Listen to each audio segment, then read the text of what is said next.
Yo, what's poppin' with y'all, man? This your boy Knockout Boxing 86 TV, and we back for another live show. We got so much to talk about. Be sure to hit that like button as you come in the building, man. We got a fun show for y'all, man. It's gonna be lit tonight. Panel will be open for anybody to take issue with what I say. Anybody disagree? Anybody want to chop it up on these topics? The panel will be open tonight, and we open up the panel from jump.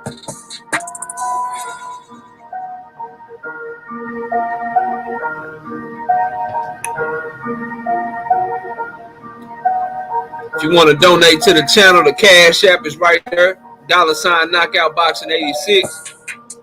Or you can hit that super chat button. But if you don't want to do those things, I totally understand. Do what's free. Everybody smash on the like button. We need a lit show tonight. We need everybody in the building participating. When you get in the building, drop a comment so I know you in here. We going in tonight, bro.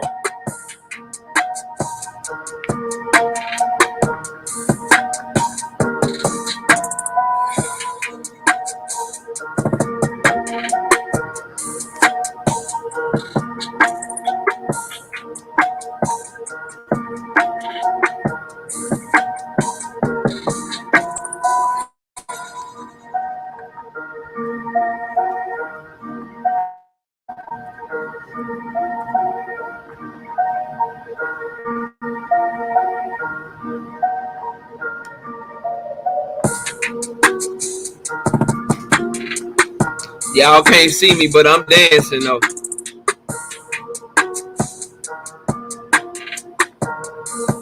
Alright, let's turn this shit off and get it going, man. Alright, let's get it going, bro. Hold up. What's up, y'all? I said, what's up, y'all? This is your boy Knockout Boxing 86 TV, and we back for another Wednesday live show. We got so much to talk about, bro. Our main topics tonight, we gonna talk about Errol Spence and Terence Crawford and the narratives that Terence Crawford keeps debunking of his own followers. And we gonna talk about it. I'm tired of being polite. And it's gonna rub some of y'all the wrong way. It's gonna rub some of y'all the wrong way, but I guarantee you this. You're not gonna be able to refute a single solitary thing I say about this. And that's the last part of my title. That's the last part of my title. I'm gonna keep it a buck with y'all. Tank Davis is the man at 135 pounds, bro. He the man. So we gonna talk about that. We got Errol Spence and Terence Crawford, and we got so many other topics that we gonna get into, man. But first, let's start with the first topic of the day. Before I do, though, as I said, the panel open from jump today. The panel open from jump. So let me drop that in there one time. Boom. Let me drop that in there one time. And then let me pin it to the chat. And then once I get it pinned to the chat, we gonna start going on this first topic, bro. Let me get this thing pinned one time. Give me 1 second. Go to my YouTube.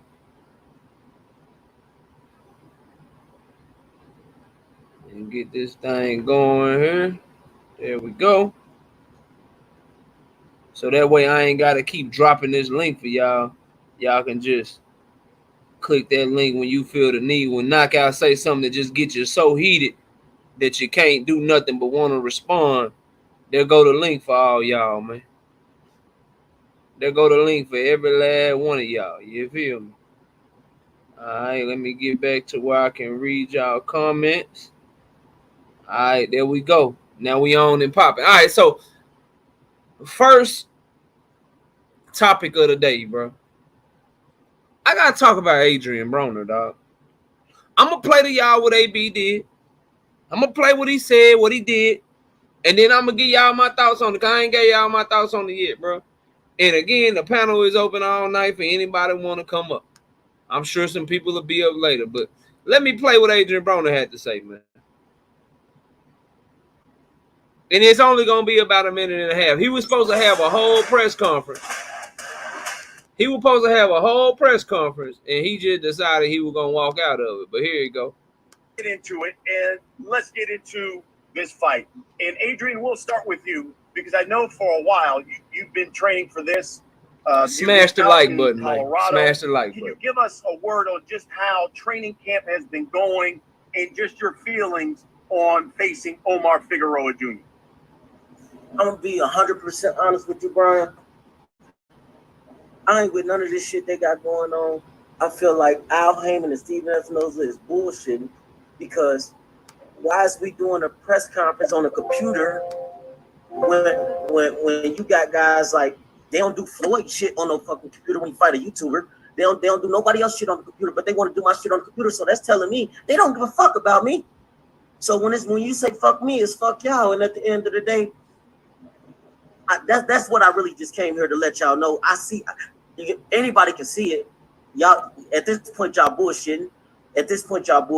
Y'all's been supposed to make this fight. Y'all giving us dates. Y'all keep pushing our dates back. Like y'all, come on, man. Who the fuck do a 6-month camp?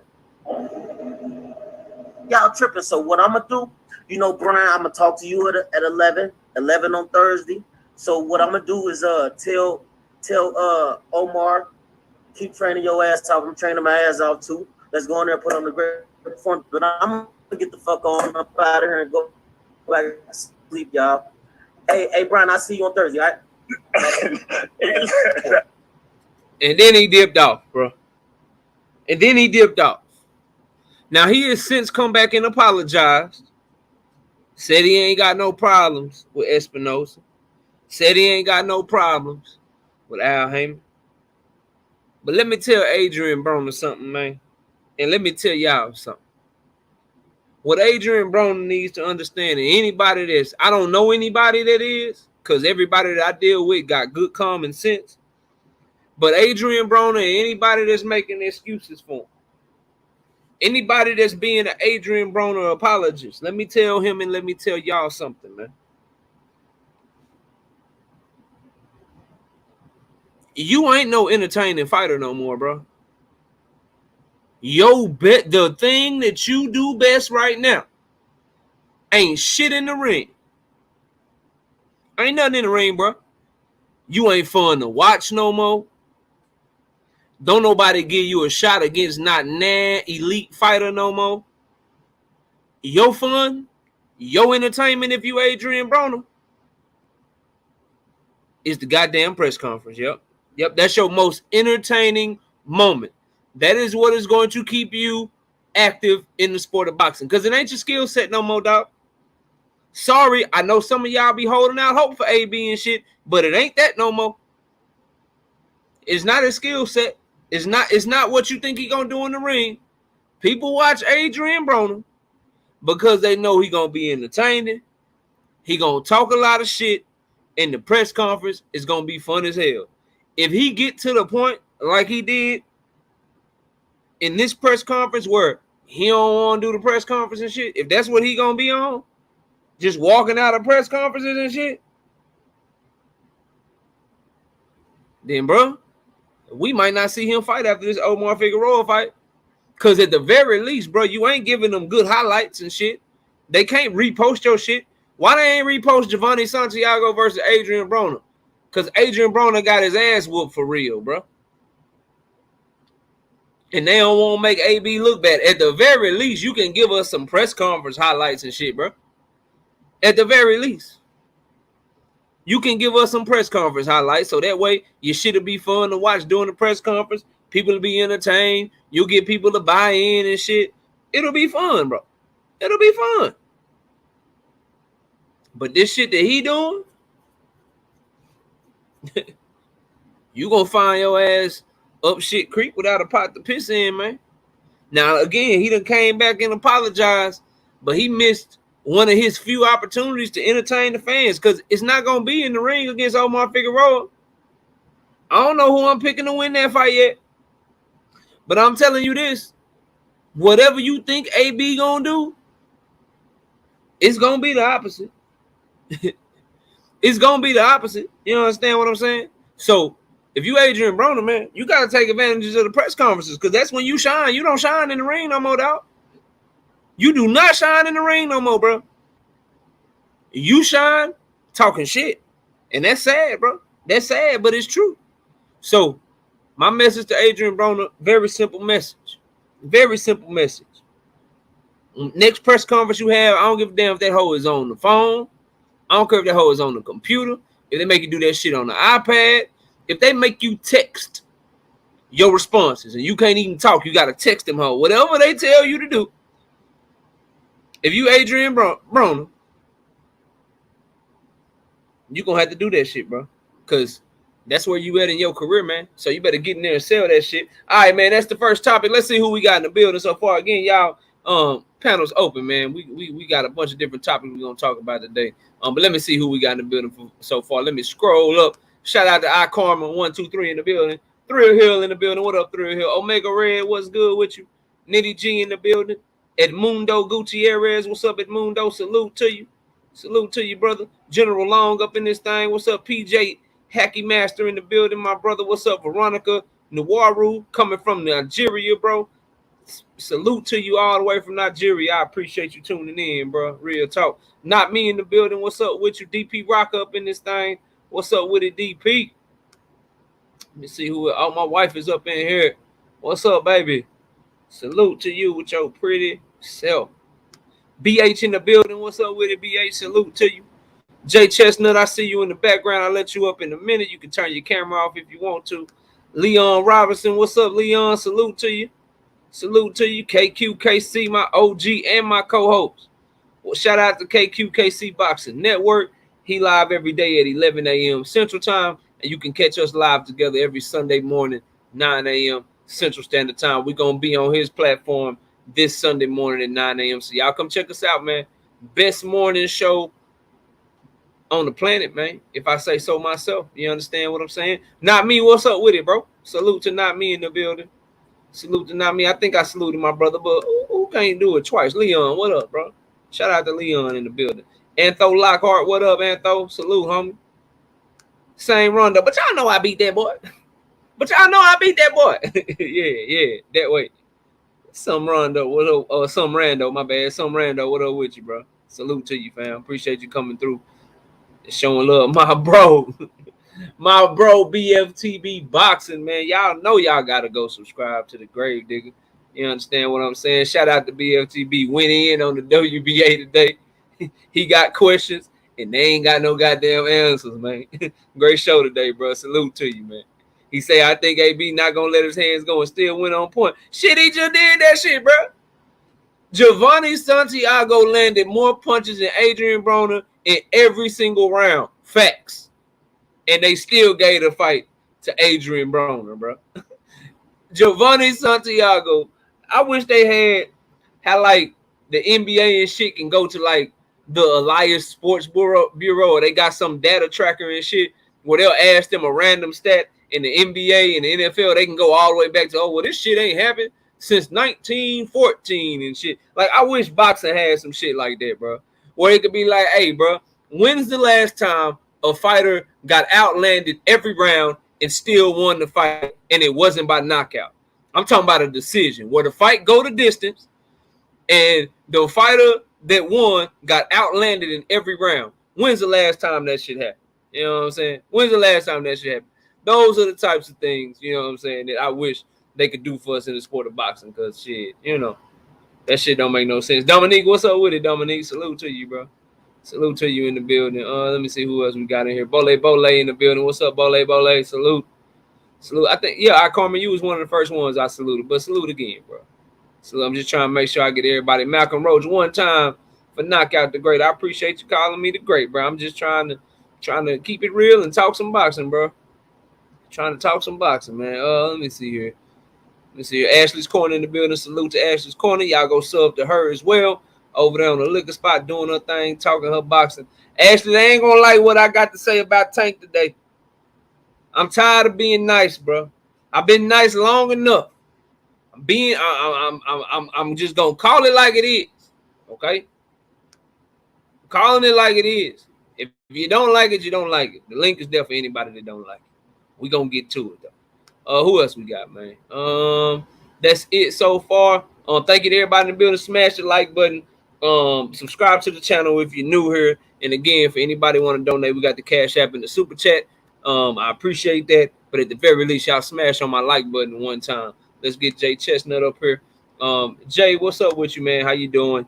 Yo, what's going on, bro? How you feeling, bro? Chilling, man. Feeling a lot better. Ready to talk a lot of boxing tonight. So, do you got anything? I'm about to move on from AB. Do you got anything you want to add to AB? Ryan Clark, what up with it, bro?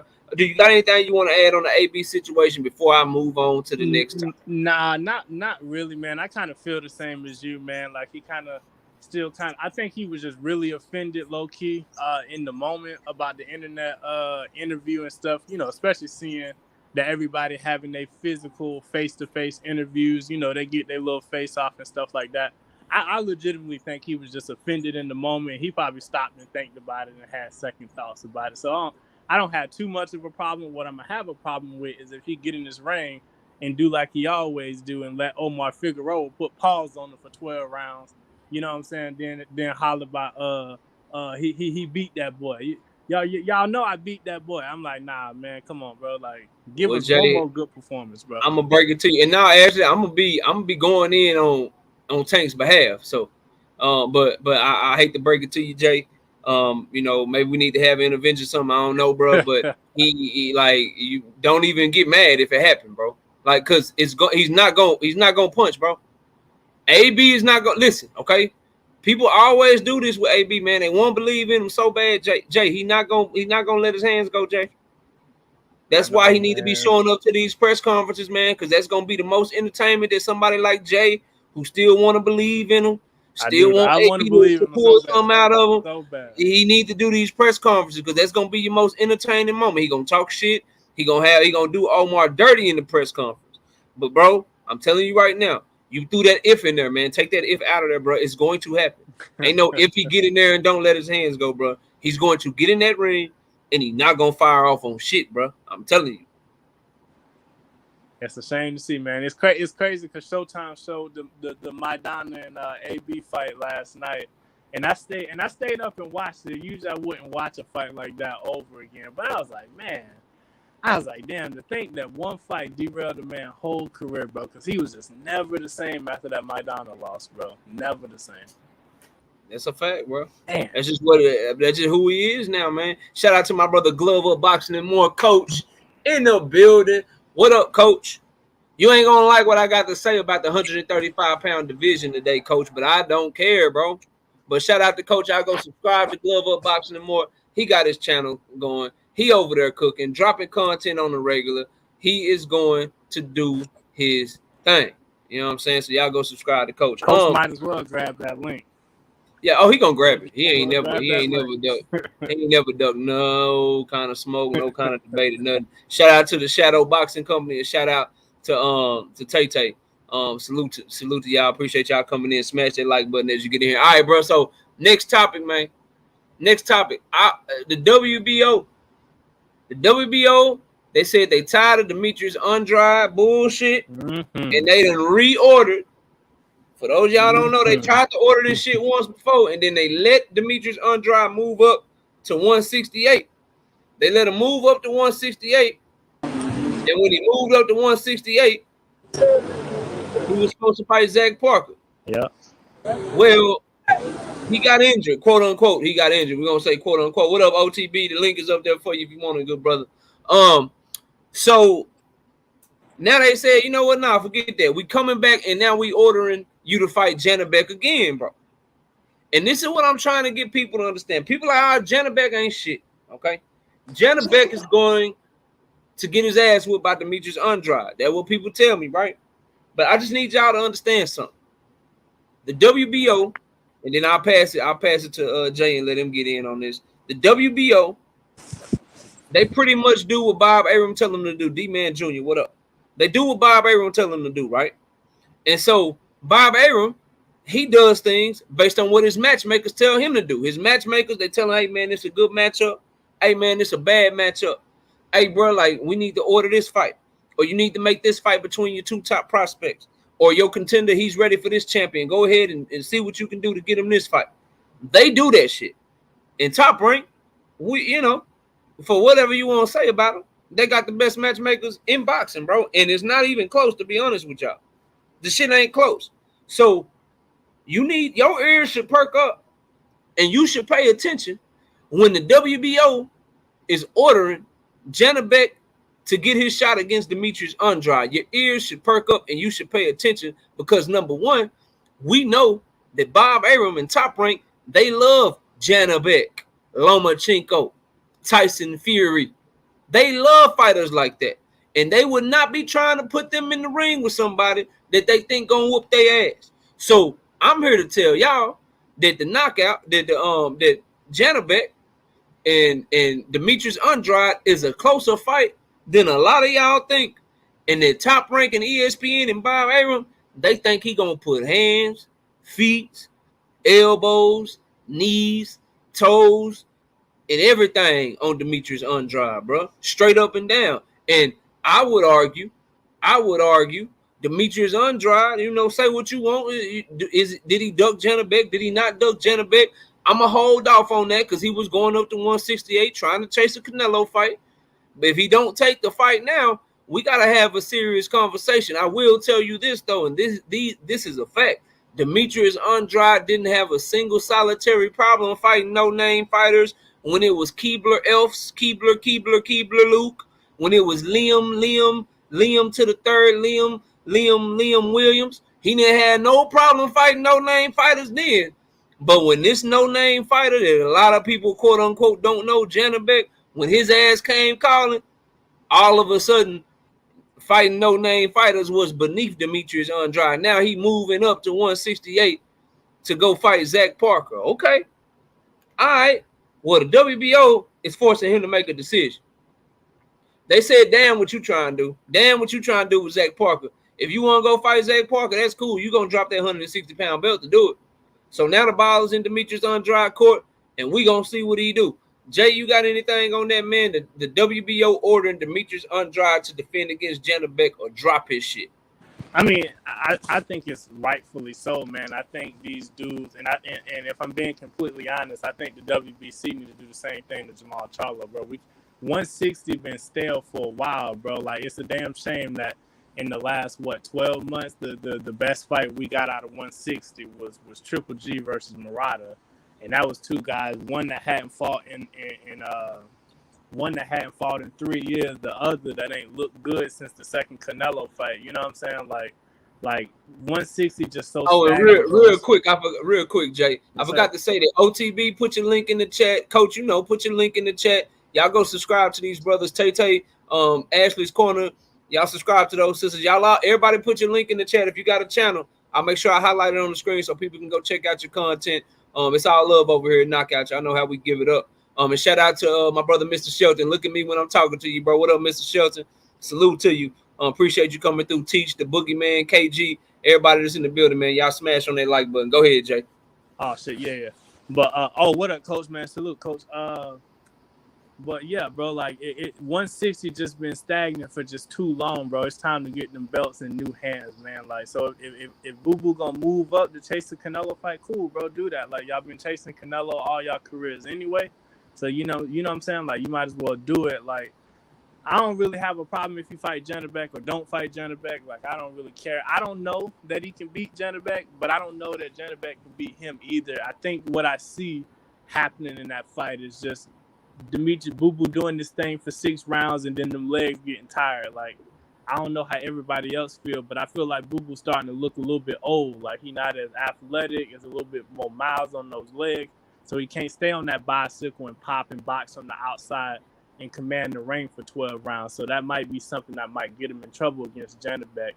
Honestly, if I'm him, I might just advise him to go ahead and move up to 68, and you know what I'm saying, that, you know, try to find a Caleb Plant fight if he is a true free agent. You know, try to go find a Caleb Plant fight or something like that. You know, they talked about David Benavidez. Why not go get that fight? Like, he need a big fight, bro. And even if he decided to defend the WBO belt, like, what's the point of defending it if you're not going to get a unification bout? So I don't know that the Janabek fight really serves him any justice anyway. So I think he should probably just move up. And if he's going to continue to chase the Canelo fight, just go ahead and chase the Canelo fight. JD, I was about to let you up, bro. Come on back if you want to. I was about to let you up. I was just trying to let Jay get his stuff out. Go ahead, Jay, and I'm gonna pass the coach. Oh, that was all I had to say. All You right, good, Coach? cool. KQKC just dropped this link in the chat. Y'all know y'all need to go subscribe to KQKC if you haven't already. Coach OG, Glove Up Boxing and more, man. What's up, bro? How you doing, man? Oh, Coach dipped out. I'm sure he'll be back as well. All right, man. So while we're waiting on, there go JD. Let me get him up here. All right, JD, what up? What up? Not much, man. I can hear you loud and clear. What's up? Yeah, I can hear you, bro. Can you hear me? You good? Yeah, I can hear you. My fault. All right, go ahead, man. We was just work, man. Already, man. Hope everything went well. Look, so we cooking on the WBO ordering Demetrius Andrade versus Janabek right now. But let me go to Coach because Coach was in here first. He got booted off. Coach, it's on you, Coach. Go ahead, man. Let us know. First of all, before you get cooking, man, let people know when you're going live again and when you're dropping content, and then go ahead and break this thing down for us. Well, you know I'm going to go live tomorrow, and then I'm going to go live Friday at 8 o'clock. We got Couples Corner, and y'all can come on in, man, and have a good time. Grab you a drink, and we can talk a little shit. That's about it, brother. What time you going to be live tomorrow? Probably around 8 o'clock, 8 o'clock, something like that. Okay, y'all be sure to check Coach out. Y'all can look at our stuff at the same time. Yeah, Central time. Okay. Yeah, that's Central time. I'll be live tomorrow, too. I'll be doing my prediction show, and he'll be live talking boxing as well. After you, Knockout. I'm going to go on after you, brother. Okay, cool. Yeah, so we'll send everybody to Coach. Y'all go check out Coach tomorrow. But, Coach, the WBO, man, we talked about this. It's crazy. We was talking about it before it got mandated. It was either a day or two ago on Key's channel. Now, today, the WBO done came out and they said they tired of Demetrius Andrade like the rest of us, and now they ordering him to fight Janabek or drop his shit, man. What you think of that, man? What you got on that, bro? On his ass, bro. Fuck that. I'm not mad. I'm not mad at all, bro. If that's what they're gonna do, that's fine, bro. You know, Janabek a hell of a fighter, bro. So you know, I want to see what he gonna do. I mean, we fucking Boo Boo ain't fought in how many months, man? You know? Shit. When did he fight Quiggly Wiggly from the Piggly Wiggly? That was a while ago though. Exactly. Go ahead and keep cooking, Coach. I'm gonna look it up so we can put a date to it. Go ahead and keep cooking. Yeah, I mean, so it's about that time. We haven't seen that guy in the ring in a long ass time, bro. So you know, he need to get it in, bro. That's the way I see it. Fuck it. Force his hand. You know, I'm not mad. They're not forcing a lot of other fighters' hands, but you know, that's a good fight. That's a hell of a fight with him and Janabek, bro. It's a fucking hard, tough fight. You know. Now, if I was Boo Boo, I would definitely make sure that they testing Janabek because you know we saw that his back looked like a piece of pie. So y'all ain't no good. That shit look like one of them peanut patties and shit, bro. Y'all crazy.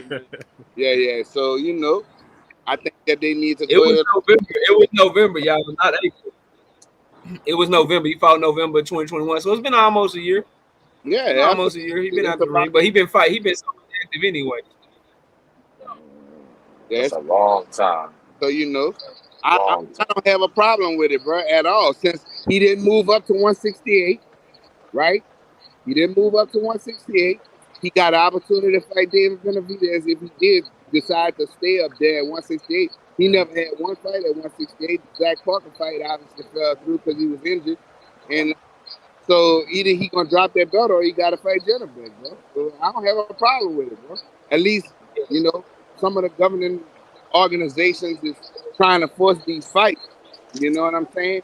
You know, I saw all of that mess that went on.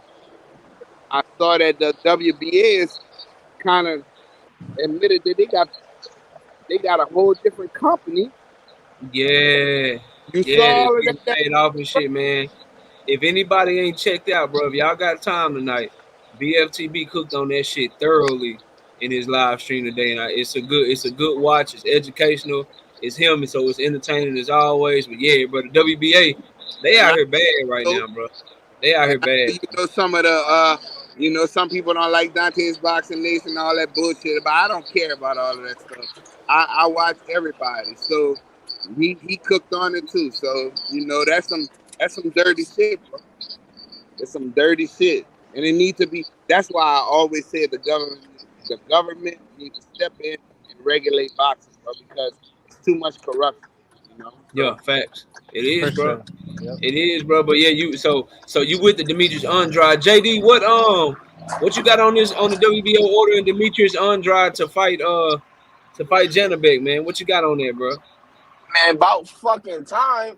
Like this dude, like this guy, like I don't understand. Like, how the fuck are you a champion? Like, in my opinion, I honestly think Boo Boo is the same as Bud when they come to the Damn, hold on, nah, bro. Look, nah, bro. You can't do it like that, bro. Nah, bro. Them niggas is two in the same, bro. Nah, bro. Look. Hold up, though, bro. Sean Porter is better than anybody that Boo Boo done ever fought. That Boo Boo done ever fought. Kell Brook even washed up, bro. It's better than like, come on, dog. Come on. Now bro. you right when it comes to the level of competition, but I'm talking about like not like making it hard to get a fight. Like he didn't duck the Charlo smoke twice from both, and then Charlos. He backed out with a back injury. Like, bro, like come on, bro, just drop the belt and just fight. That's it. Like, in his defense, in his defense, it was a shoulder injury. Man, whatever, man. I don't know. He said his neck and his back hurt. I'm a pure boxing fan. I want to see the fights. I don't give a fuck who's hurting him. Facts. You know, I'm cool that, you know, I'm glad he in good health, but nigga, like, do something, man. Like, you holding that belt hostage at middleweight, bro. And you talk about moving up. So this was my question before. Was he gonna drop the belt? So apparently not. If he was moving up, no, they were gonna give him leeway, bro. They were gonna give him leeway. They said, "Yo, you can go fight. You can go fight at 168 for the interim. We're gonna let you keep the 160 belt, but once you fight this interim fight, you need to let us know what you're gonna do, where you gonna campaign at." And so he talking about he injured and shit. And the WBO fine like, man, fuck that. We ain't waiting on you, bro. But in other words, he blew it. He blew it pretty again, much, bro. Pretty much, like yeah. Well. Get his ass out of here, bro. Like, I used to be a big fan of Boo Boo, but he, like, bro, like, come on, you gotta do something, man. Like, and to your point with Buddy, Janabek, he not gonna win that fight, man. If he fight Janabek, he gonna look old. Janabek might get a bro. He getting old, bro. Yeah, his legs. That old, athleticism, bro. that all that shit, that awkwardness, that shit out the window. Janabek can crack. You got, I mean, it's a fair question. You know, y'all know I'll pick the fight if it get made, and I do it the week of the fight. But one thing that you can already think of before I do any film study, before in the way that I break shit down, bro, you got to ask yourself, if Liam Williams can get to him, why somebody bigger, stronger, with a better jab, a better left hand, a better right hook, better footwork, why won't that person be able to get to him? That's the first thing That's the first thing I automatically think is like, yo, Liam Williams started getting to him at the end of that fight. If Liam Williams can do that shit, why won't Janabek be able to get to him and shit? So that's what I'm thinking, just off the top of my head. But Boo Boo cannot. One thing you got to worry about with somebody that's always been as like talented as Demetrius Andrade and can do the things that he showed he was able to do in his prime. He's always capable, even at 34 years old. He could turn back the clock on your ass for one performance that you don't see coming. True. You least expect. So it's a good fight, bro. Like Coach said, like shit, like it's better than whoever is. Like it's a step up. Shit, it's who he been fighting. So shit. The fuck we talking about? This dude an Olympian.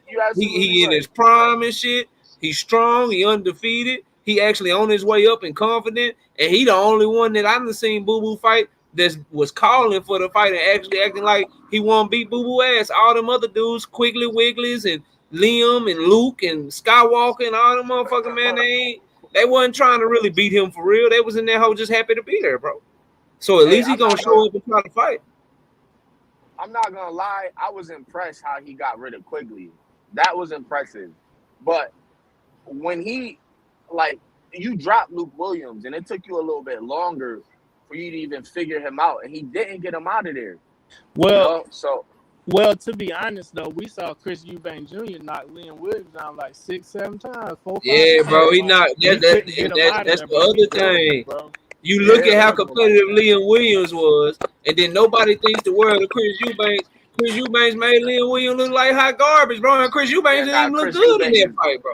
Hey, and not to get off topic, I saw that shit you talked about with this dumbass Conor Benn going up to fight him. That is the dumbest shit he can do. That's a badass fight, bro. That's a dumb fight. We just talking about real stupid shit. We talk all the boxing, so I ain't tripping. That's a good topic, bro. Like, so for Conor Benn, like the last thing I suggest any fighter, a young fighter that's trying to be, you know, a champion one day that needs to be moved correctly. The last thing you want to do is move up, fight somebody that got a sturdy chin, that's awkward, that's fast, that's athletic, that's gonna actually sit there and throw shots with you.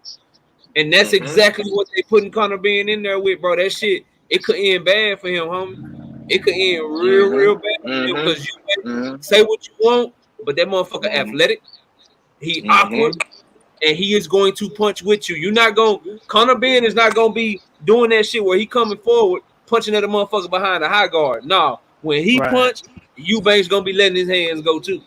And he little compared to Eubank. Eubank's 6 feet. He's 6 fucking feet. He's 6'1". And I think you got a 73-inch arm reach? Nah. But I think my problem with the fight is that like we ain't. At least for me, like I don't always said, I just want to see Conor Benn be tested at 147, bro. So why move him up to 160 to fight? Because the zone is failing. I'm gonna tell you why. I'm past the coach. People trying to get in here. The zone is failing. They're looking for pay-per-view fights because they ain't been bringing in the money from Eddie and them that they need to be, and they telling Eddie, "Yo, bro, we need a big fight. You need to do something." So that Conor Benn and Eubank shit, because of their daddies, that shit will sell. It's the same reason why DAZN. It's the same reason, if you're really paying attention, it's the same reason why Golden Boy and DAZN, I'm telling y'all what happened. DAZN told Golden Boy, look, we're going to give y'all this deal. Ain't nobody else fucking with you. We're going to go ahead and broadcast your fights and put on your cards and shit so you can have a platform for the fights. But you don't take your fighters not nowhere. Every fight that you have on, DAZN better be a part of that shit or no deal. And so that's why you see Oscar doing what? Every time one of his fighters about to get a big fight, he tell hey man, this shit DAZN got to be a part of it. Yeah. Hey man, hey Jaime Munguia, hey man, DAZN got to be a part of it. Hey Ryan Garcia, hey man, Tank, hey DAZN got to be a part of it. He doing that shit because he got marching orders from DAZN. And Eddie Hearn got marching orders from DAZN. Like, look, man, you done lost us all this goddamn money over there in America. We need a big fight. We going to pay-per-view now. You don't go to pay-per-view and you don't do all of that shit unless something is wrong with your business model, bro. So it is what it is. Coach, go ahead, man. Talk your shit. What was you about to say? And that's typical Eddie Hearn. He gonna fucking ruin that kid's career doing that shit. The same way he did fucking Kell Brook, making that dude move up 2 weight divisions and fighting fucking Triple G. It's the same shit. Ain't gonna fuck this kid's career up. But you know, it's up to the kid to take the fight. You know what I'm saying? But Coach, just real quick, because we got our family troll, Dundada typing in the chat, even though the link is right there. Click the link. Dundada. Oh, dear God. I'm not gonna tell you what I do for a living, but it's highly involved with business. And let me just educate you, bro. When companies, regardless of what the product is, when they start raising prices and they start trying to charge you more for the same product that they were giving you for a cheaper price, that means that the business isn't doing well, Dundada. So please come back, try again. But the business is doing bad. That's why they're going to pay-per-view, and that's why the monthly subscription for DAZN has gone up. That's why they have raised the price, because they're not doing well, bro. That's business 101 for anybody that was wondering. Go ahead, Coach. Well, Dundada, click the link. Dundada, click the link. Click the link, Dundada. Bro, stop it, bro. Hey, bro, let me tell you something. He's not going to ever click the link. So he's not, bro. You're wasting your breath. So stop it. Just don't even. We don't have time to do stupid shit. Don't even tell him. Yeah, I just answer a comment every now and then. Let him know I let him know I see his bullshit, and then I leave him alone. Go ahead, Coach. Yeah. So like I said, bro, this is typical Eddie Hearn. You know, this they couldn't get Triple G a big fight at the time, and they could have, but they didn't want to. They didn't want to cross over to the PBC or anything like that. So what they did was they asked Kell Brook if he would fight Triple G, and he was like, yes, I'll fight him. So it's the same thing that's going on with Conor Benn. I mean, how many 147s do the zone have? You see what I'm saying? Mm-hmm. So that's the problem. There's a problem there. So now Conor Benn got to go up and fight fucking Chris Eubank. Now, I'm going to be honest with you. The way Eubank looked in his last fight, I think Conor Benn might be able to get him, to be honest with you. Thank you, Coach. Thank you. I was going to say that. I was going to say Really? that, too. I think so? he's kind of vulnerable, too. I do. I do believe No, that. you're right. I think so, too, but it's just a risk not worth taking. Right. It's It's not in your weight division. So that's where the problem comes in. And it's just fucking ridiculous how, that you're going to put this kid in this situation where he's moving up 2 weight divisions to fight a guy, the same shit you did to Kell Brook. You see what I'm saying? So it's just fucked up all the way around the board as far as that goes. Now, can Conor Benn win? I think he can because he's a strong-ass little fighter and he's aggressive. But you got to still understand, Chris Eubank got more experience than he do. So that's going to be a factor in it. And adjustment and all of that. That's a fact, bro. It's a fact. Right. So it's just it's not what you should do to your own fighter. You shouldn't do that to him.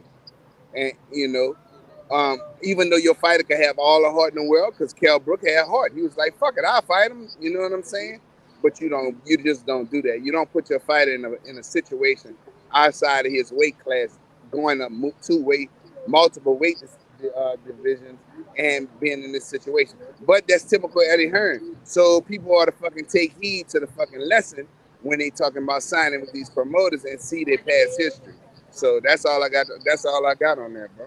Yeah, that's a fact, man. And Teach, it's a catch weight, but it's right now they're saying it's a catch weight at 158 pounds. So one fighter fights at 147 has to come up to 158. The other fighter's been fighting at 160, only has to cut 2 extra pounds. So it says catch weight, but even then, unless there's some sort of rehydration clause against Chris Eubanks, that catch weight is gonna favor Chris Eubanks very, very highly. You know what I'm saying? So it is. Let's move on, bro. So man, the WBA, just a lot of news. So number one, they said Leo Santa Cruz cannot unify with Ray Vargas. He has to fight. Yeah, he has to fight Lee Wood. And so Lee Wood and Leo Santa Cruz, they working out a fight right now. Then Juan Francisco Estrada, he was supposed to fight Jesse Bam Rodriguez's brother, Josh Franco. Juan Francisco Estrada has chosen to drop his WBA belt at 115 pounds because he don't want to fight Josh Franco. So let me go around the horn. I'm gonna go in reverse order this time. We're gonna let Coach go first. Coach, man, what do you think of these moves? Leo Santa Cruz, he can't unify with Ray Vargas. He got to fight Lee Wood, and then Juan Francisco Estrada said, "Nah, I'm good. I ain't trying to fight Josh Franco. I'm just gonna drop my belt." So we got another open belt down at the super flyweight division, man. What you got on there, bro? I mean, if you drop your belt, then bitch out. I mean, I don't have a problem with it. If that's what you do. Coach on one today. I mean, bitch out. If you gonna bitch out, dude, don't think we ain't gonna hold you accountable when you bitch out. I mean, because that's what we gonna do. I mean, they always, the thing that get me with these sanctioning bodies is they do shit to some people that they don't do to others. You understand? Facts. So that's the problem that I have with them. And now that all of this news can come out with the WBA, we know that there's lobbyists, just like they do politicians, that's going on to put their fighters in position by greasing the palms of the sanctioning bodies. That's disguised under another LLC or corporation. So you know that this shit is corrupt as hell. So I mean, this doesn't surprise me. This don't surprise me at all with none of this shit. Especially after that news that just came out, man. That is absolutely atrocity.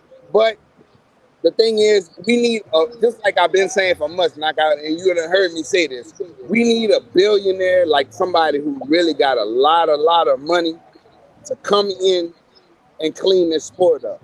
And what I mean by that is start their own league, their own, where the best fight the best, no matter what. And then all of these sanctioning bodies would die. You know what I'm saying? Yeah, I heard you say that. I heard you say that multiple times, and that's a damn good idea. And shout out to L Boxing, Mr. Lightning's World, Pidgeon, Mike Tyson, everybody, man. Y'all smash that like button as y'all come in the building for this content, bro. And anybody want to jump on the panel, y'all know everybody welcome up here. I got plenty of room, man. I got plenty of the room. Go ahead, Coach. I ain't mean to cut you off. Do your thing. Nah, I mean, I was pretty much done with it, you know. All right. Jay Chestnut, what you got, man? Leo Santa Cruz. The WBA, they supposed to be Al Heyman friendly, bro. That's what I kept hearing. We back Al, all that shit, but they told Al Fighter, you got to fight Lee Wood, man. You can't unify with the WBC champion Ray Vargas, man. Jay Chestnut, what you got on that, and then what you got on Josh Franco saying nah? I mean, Juan Francisco Estrada saying nah, I'm good. I ain't fighting Josh Franco. What you got on that stuff, man?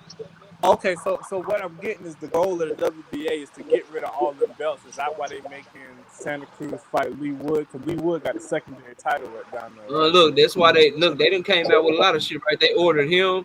They ordered Triple G to defend against Eris Landy Lara. Yeah. And they ordered they didn't order like a lot of shit. Basically, so they're trying to get rid of all their regular champions. They got rid of all the interim champions. Now they're trying to get rid of all their regular champions and shit. So as part of that, they doing this, bro. But yeah, long story short, they ordered Franco and Estrada to fight as part of that movement. Estrada said, "Nah, I'm just gonna drop my belt. I'm good." And then now, same thing for Lee Wood and Leo Santa Cruz. Leo Santa Cruz is a super champion. Lee Wood is the regular champion in WBA, and that's why they ordered the fight, because Lee Wood's belt is about to not exist, and so they giving him a shot at Leo Santa Cruz shit, or Leo Santa Cruz got to drop that hoe. Leo chose to keep his belt, and he gonna defend that shit.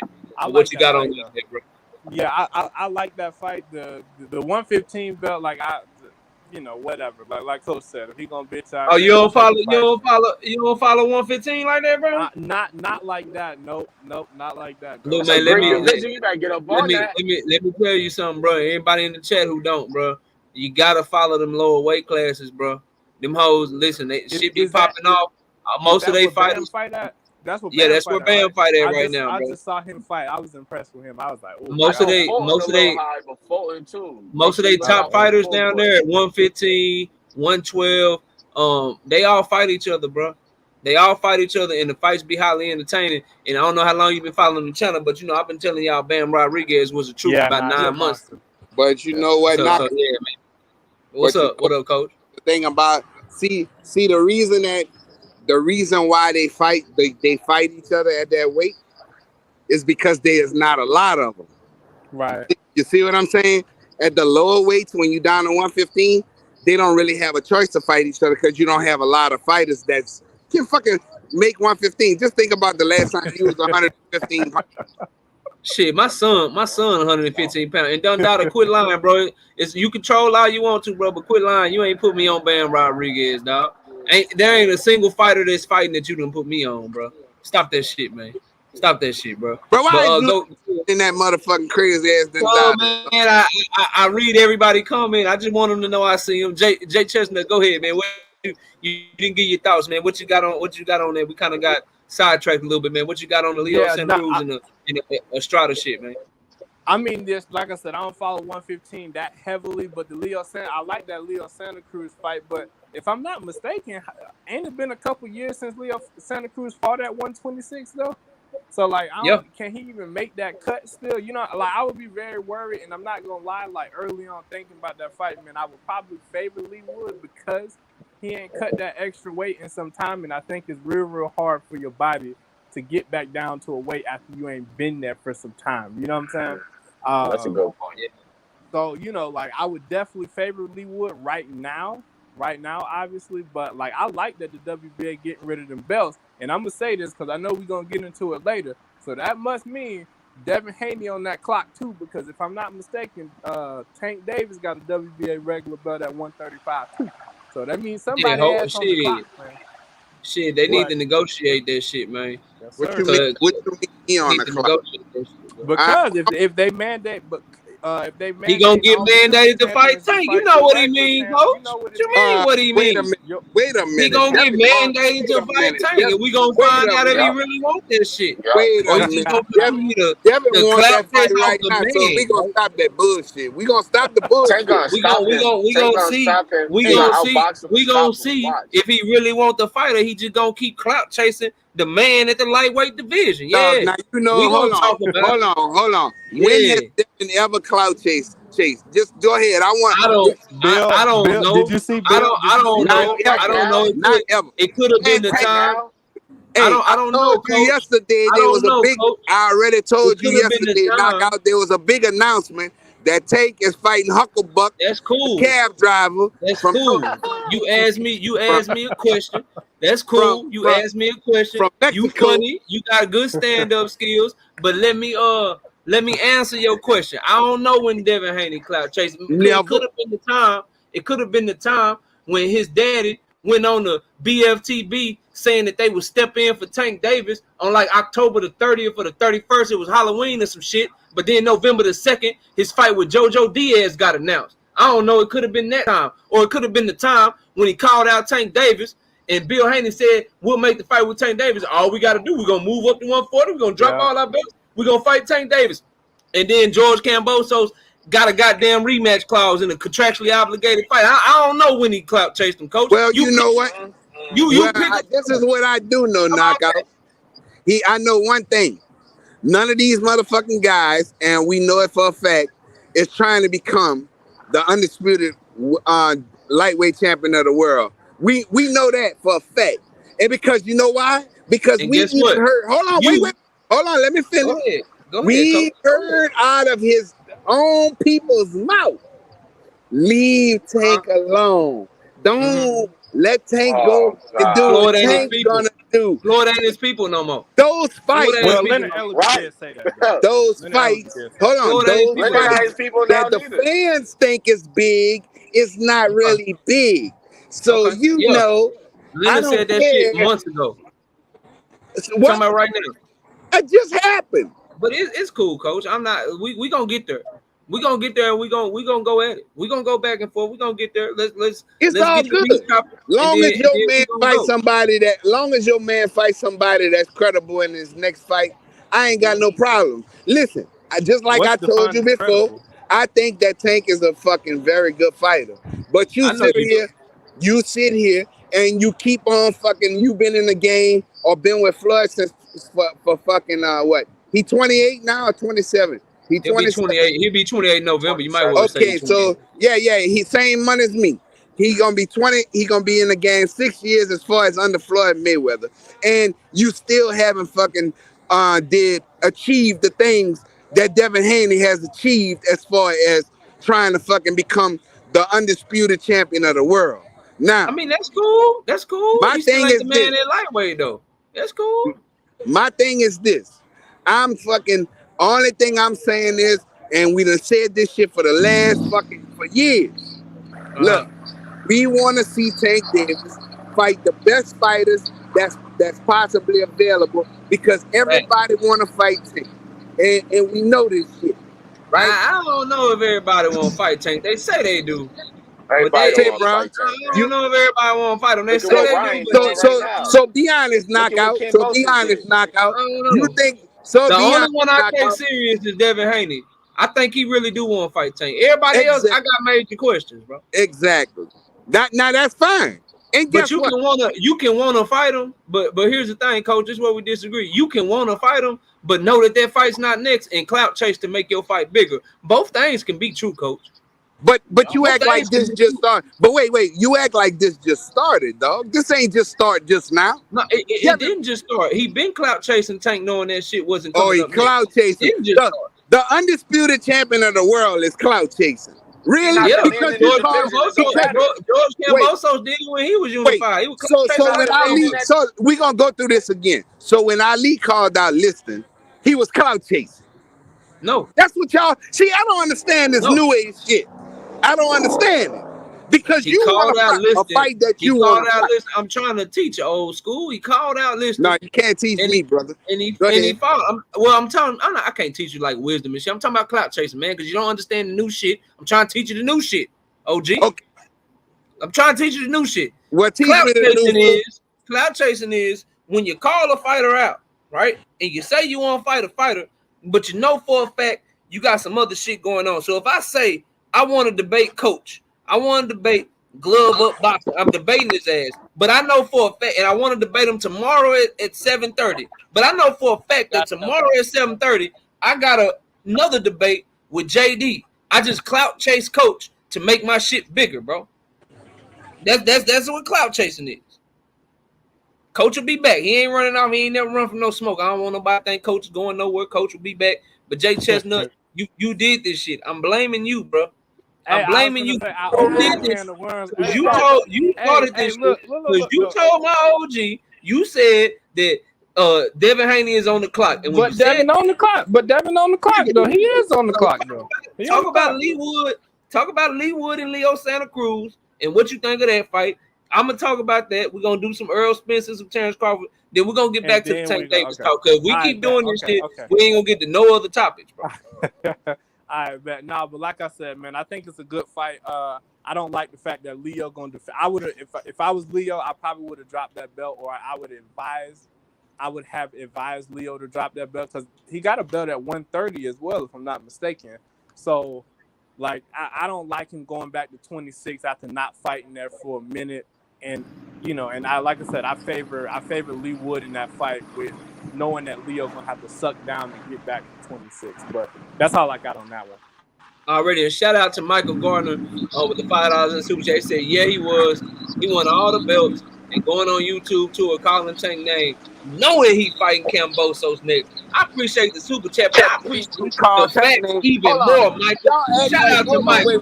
Hey man, why you gotta come in my super chat, man? Why you gotta come in my super chat, man?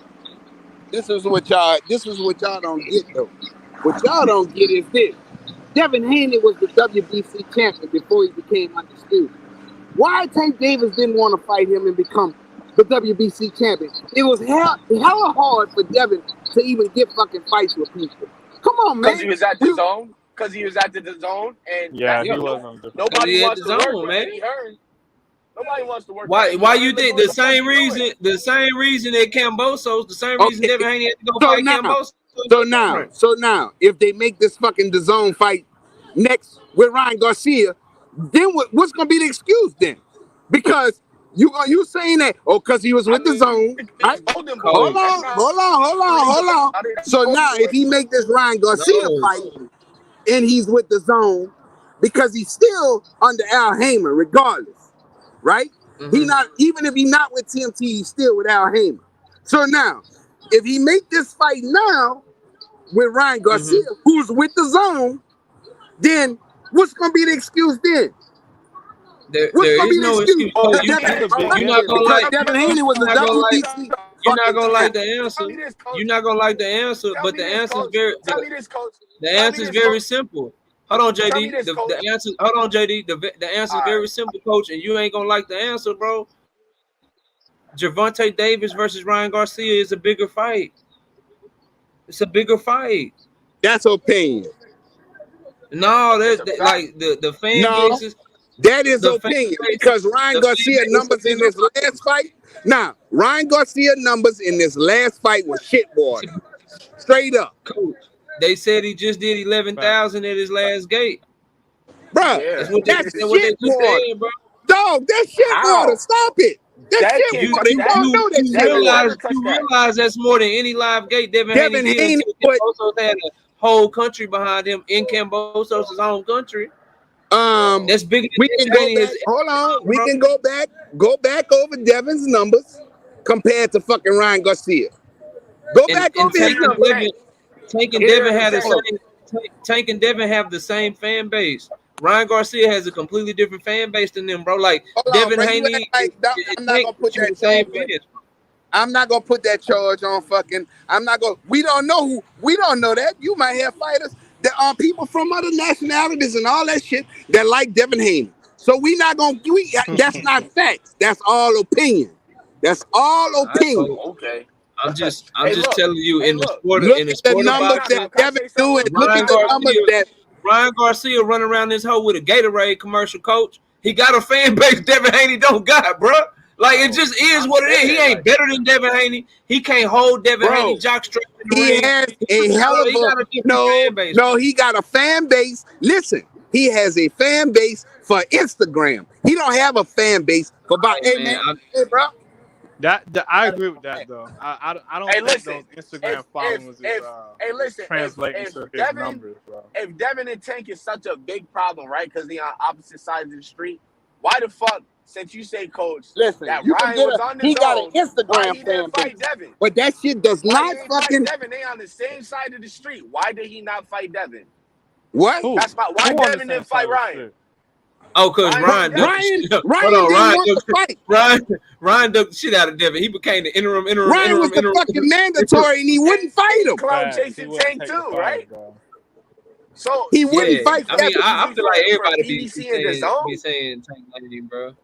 Lomachenko ducked Devin. Fucking Ryan ducked Devin. Tank ain't never want to fuck with Devin. All of them scared to fuck with Devin.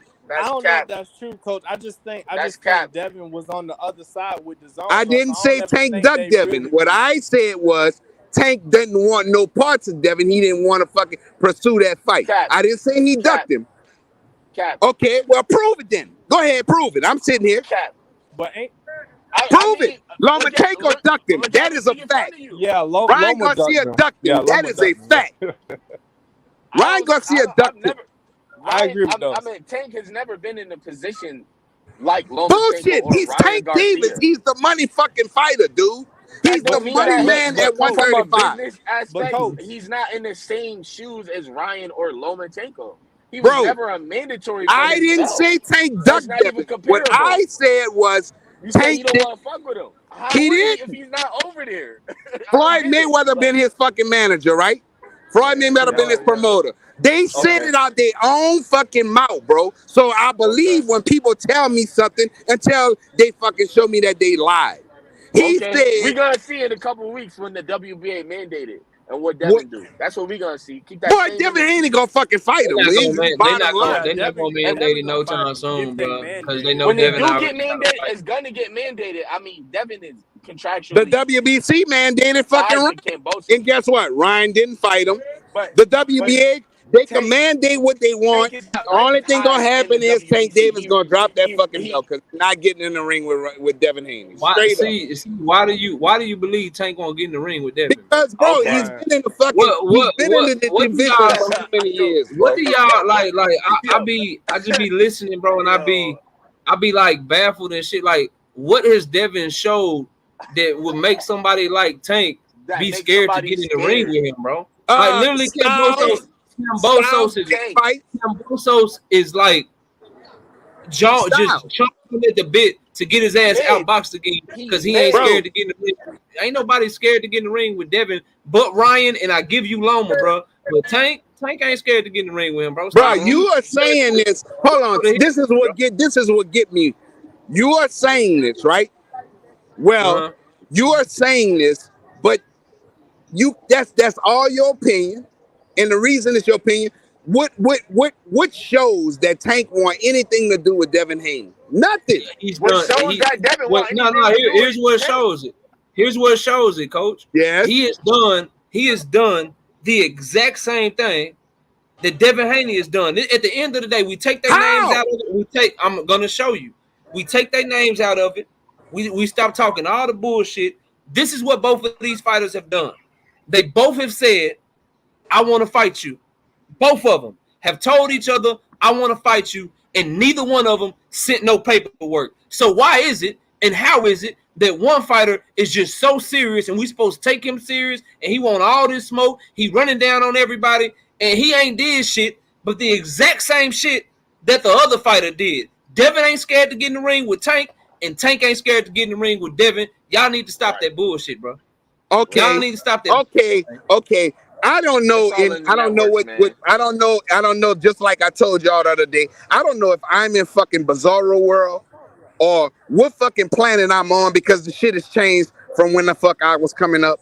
because I don't understand how the fucking champion, the one with the fucking belts, let's say not even undisputed, let's just say the fucking champion with the WBC, the WBC fucking world champion, the green belt guy, nobody want to fucking fight him.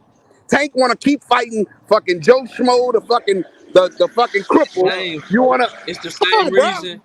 Come on, bro. Look, This is Coach, bullshit. Y'all talking to me, I wanna dog. see, That's no. partially I want Mauricio. to see. I want to see the same fights you want to see. But the fact of the matter is this, man. Wasn't nobody jumping at the bit to fight Kambosos either, man. Like they names ain't just.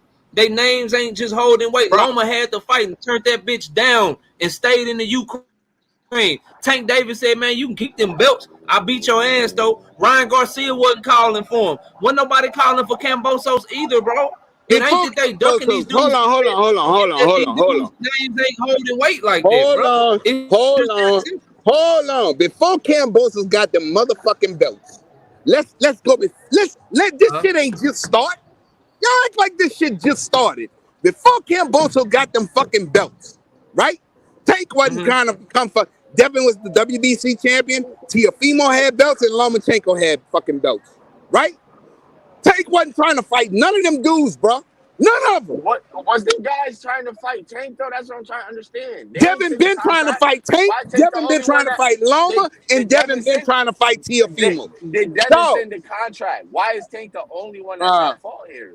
Bro, But wait, Tank, hold who's on. the inside in the whole situation? It don't matter. You And what obviously else it go right Tank now. Bruh, Tank you is- talk about According to what you're telling contract. me, the 8 fights don't matter. Tank's people has already said the fights that the fans want to see. Now this been before this last fight. Now Tank is free. Before this last fight, the fights that the fans want to see, not really the fights that's gonna make money. You know, we want to rob the bank. Let Javante do what Javante do, and you guys do what y'all do. You understand? Hey, bro. I'm talking for what the fuck his team said, right?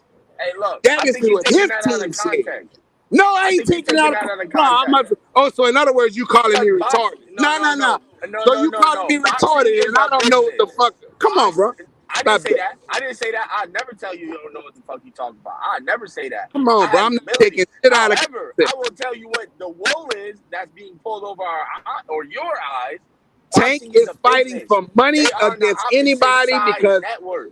It is not easy for the PBC to work with the Zone or Top Rank. That's bro, the shit didn't happen. The shit didn't happen. The shit didn't happen. The shit has happened, bro. How the fuck they made Wilder and fucking Fury? How the fuck did they make Wilder and Because Fury? Coach, that deal. Because Coach, hold on, y'all. Hold on, because Coach, that's a legitimate question he got. Because Coach, the Wilder and Fury rematch clause and shit, that shit was signed before Fury went to Top Rank. Fury put salt in the game. Fury put salt in the game and went and signed with Top Rank when he already had a deal with Deontay Wilder. That's why Team Wilder was so pissed off because they were supposed to fight a second time and go into an immediate rematch. Okay, when he signed fuck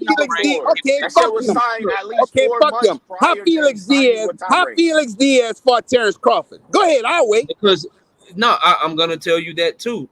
Go ahead. They have no.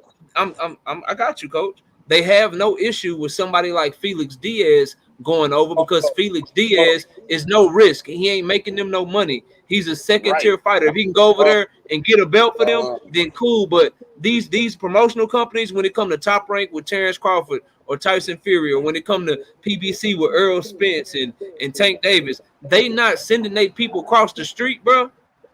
They not sending their people. Didn't send them across the street in that fight. You got fights that they have made. There's fights that they have made that was fucking dual promotion. Anthony, I got you. That was dual promotion. I'm talking to somebody in the background. Go ahead, Coach. Bro, I'm just tired. This is what I'm tired of, dog, because I'm going to get off of here because I got to get back to work. But my thing is this. I am tired of people making excuses for the way that Tank Davis moves and keep fighting. Just like I be on Canelo hat for the same shit, bro. I'm going to hold Tank accountable because he's not fighting the fights that I want to see. Agent. What are you talking about? All right, Coach. You got it, Coach. Oh, my God, yo. Canelo. Coach is right. we gotta hold him accountable. But you holding Tank accountable when he fighting the same level of competition as everybody not named Teofimo Lopez. And ain't nobody running around this hoe. Ain't nobody running around this bitch. Like I saw Devin call out Tank, but I saw Devin call out Kambosos and take way less money and go over to where Kambosos was at to make the fight. I ain't see him talking about he'll take the same amount of money as Isak Cruz, and nor should he have to. But I ain't see him just doing any and everything to go fight Tank like we try to make it seem like he just running down on Tank or something. Never said that, bro.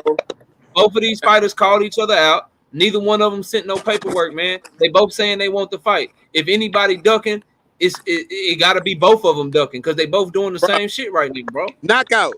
At the end of the year in the NFL, what happens? The Super Bowl. Right. So somebody gonna bring the trophy home, correct? Yeah, facts. And if the champion, say the St. Louis Rams go back to the Super Bowl, or the Los Angeles Rams go back to the Super Bowl, they're gonna play the next best team in the fucking AFC, correct? Facts. So why is Tank Davis constantly, out of all these years, not fighting the top guys in whatever division that he fighting? Because they ain't got no 135-pound fighters for him, and because all them fighters want money, and Leonard and them is cheap, and that's why he need to get the fuck away from Mayweather Promotions, bro. But it ain't because he's scared. It ain't because he ducking, and it's because Top Rank run 135, and Bob Arum and Floyd, they don't get along, and so Top Rank really done had a stranglehold on the 135-pound division, so much so, in fact, that in order for Devin Haney to get his shot, that's why he about to have a rematch with Kambosos. And guess what? We keep talking all this mandatory shit. I seen L Dub in the chat, and he made a good point that I've made before, and I forgot the WBO mandatory is up before the WBA, bro. So he's gonna have to fight Loma before he can even fight Tank, bro. Yup. And they already have it in the contract, bro. Like you think we don't like? You think that? Do we really think that Lomachenko is not in the contract because they don't have no faith in Devin stopping him? They have faith in Devin being in the competitive boxing match with Lomachenko, which it will not be. He's gonna beat the shit out of Lomachenko, but that's what they have faith in. I don't know about that. So they made sure to solidify that. Yo, knockout. That's a 50-50 fight. Let me go. That's a close fight. Yo, knockout. Devin and Loma's a close fight. Let me go to Antho though, y'all. Antho ain't said no words, and he just hopped up on the panel. Shout out to Antho. Antho, what's up, man? What you got for the show, bro? Yo, just chilling, man. Just chilling. Hey, but today Bill Haney was on the Boxing Boys. Yes, he was. And he damn near confirmed that they fighting Kambosos next. He damn near confirmed it. He was like, if we don't get no other big fights, and ain't nobody stepping up right now, so he fighting Kambosos next in October. But Anto, here's my issue with that, right? How are you going and see that's the narrative, bro, and that's why I be having my issues with Bill, right? So you hear what he said. Exactly. We gotta fight Kambosos because ain't nobody stepping up. Well, let's dive further, Bill. Ain't nobody stepping up because you already had the contract with Kambosos. Exactly. He already said he wanted that shit, bro. It ain't people stepping up because they ducking you. They ain't stepping up because you under contract already. And the shit you would have to do to fight somebody else is either move up to 140 or drop every single belt that your son ran down on Lomachenko trying to get that fight, ran down on Teofimo trying to get that fight, ran down on Kambosos and trying to get that fight. And you want the boxing world to believe that after doing all of that, at every turn, Devin Haney came on Twitter practically begging people, hey, man, don't let them do this shit to me. I deserve this opportunity. He did all of that shit to get the belts and then just be willing to drop them hoes. Who do they like? They be fooling people with this shit, bro, and they don't get off on me. And so it make me come across like I'm fanboying for Tank or like I'm a Devin Haney hater. No, bro, you just under contract. I know Devin want to fight the best. I know he want to fight the smoke. But this narrative that they spin and then people go run with it, bro. People ain't ain't nobody stepping up to the plate. So I guess we got to fight Kambosos. Nah, bro. You got to fight Kambosos because that's what you contractually obligated to do. Quit trying to get people to save you from a contract that you signed when I told you y'all shouldn't have signed it in the first place, bro. I'm not trying to hear that shit, fam. Exactly. So my point is like, okay, everybody be on Tank ass, but all right, Devin Haney, was he chasing the belts, or did he really want to fight Tank? Because if he really wanted to fight Tank, all he needed was a promotional company or a TV broadcast company to put the fight on to fight Kambosos. He could have signed with Showtime PBC and still fought Kambosos and been over there with PBC and probably got the Tank fight right along to a false. Oh no! If he would have signed a PBC, bro, that's what Bill Haney said. Bill Haney said that's basically why they signed. Bob Arum bro. But like so Bob Arum said he was with the wrong promoter for the zone. But then if he goes sign to another wrong promoter in the PBC, Bob Arum finna do business with him. Nah, bro. No, I'm talking about with Kambosos. He could have still fought Kambosos because Kambosos ain't have no network to fight on. Well, that's true. That's why Bob. But no, y'all, we gotta pay attention. Everybody, slow down. PBC already had they falling out with Lou DiBella, so they wasn't gonna help Lou DiBella out by giving Kambosos a TV deal. The only way that Devin Haney was gonna get that fight, bro, was by Lou DiBella getting that deal with ESPN and Top Rank. And if he didn't sign a multi-fight deal with Bob Arum to where Bob Arum can get Lomachenko his shot, Devin Haney would not have got that fight. Everybody needs to remember, bro, the only reason Devin Haney is the undisputed champion right now is because Russia decided to invade the Ukraine. That's the only reason, bro. If they didn't invade the Ukraine, he was gonna fight Lomachenko, bro. So he had to go over the Top Rank to get that fight, bro. He had to. Yeah, see, I ain't know Lou DiBella and PBC had a little because of the shit he did with remember all the shit he did with Deontay Wilder? Yeah, Wilder and shit. Yeah. Yeah, and that's what made him and the PBC fall out, and that's why they got rid of his ass, bro. They ain't doing him no favors for his fighter and shit. Yeah, facts. They'll gladly take their shit. Anybody that's promoting will take Devin Haney. Anybody. He can sign in the zone, Top Rank. If he went over to the PBC right now, they'll take his ass. But ain't nobody fucking with Kambosos and Lou DiBella. Once Kambosos fight Devin Haney a second time and Devin Haney beat his ass, Kambosos gonna disappear, bro. For sure. He gonna disappear. Then they said, he was like, they working on a Lomachenko fight after that one and all that shit. He was just doing a bunch of, listen, people want to listen. People want to listen to Bill, Antho. But who you need to be listening to in this situation, bro, if you really want to know what's going to happen, everybody need to listen to what Bob Arum is saying, bro. Bob Arum is telling y'all what the play is, bro. Bob Arum and his son-in-law, they telling y'all, Loma going to get this shot, bro. They already talked. Look, we talked to Loma people. Loma, we going to get him the winner. If he won't come back, he going to get the winner. So Bob Arum is already telling you he want to make Devin Haney versus Lomachenko. So if he's telling us that, y'all don't think he done told Bill Haney and Devin Haney? Y'all don't think that they know that? Arum told us that. When did he say it? Oh, he said it. He said this shit like right before the Haney fight, the Haney Kambosos fight, and he said it right after. So all the quotes are still up. And he said it on the Rise podcast too. I mean, like I said, bro, I ain't mad at that fight. I'm not mad at that fight at all. Because we know that Lomachenko called Tank out several fucking times and Tank wouldn't fight him. So that's why we need. Oh, go ahead, Coach. I ain't trying to cut you off. So go ahead, I'm not mad if Lomachenko do come back and get in the ring with Devin Haney, because Devin Haney been looking to whoop his ass. He got even at this fight. Come on, Lomachenko and all this shit. He been trying to fight that motherfucker. So that's a fact. I ain't mad at that fight. That is a fact. I'm not mad at that fight. If they make that fucking fact. And like I told you, Knockout, it's good fights for Tank. He can fight your boy Regis, or he can fight Gary Russell Jr. He ain't getting in the fight. I promise you right now, I'll bet you $1 million. Right? No, I ain't got $1 million, but I'll bet you a hefty sum of money. They're not gonna put him in that fucking ring with the roof down. They not now. Leonard B and Floyd might not want to make that fight. Now I won't make that fight. Tank will fight all them dudes, bro. Yeah, he gonna get his ass with fucking with Regis, straight up. Hell, okay, I will. Okay, well, I'm glad you brothers are on here right now, because Coach gonna try to bet everybody. Fucking fight.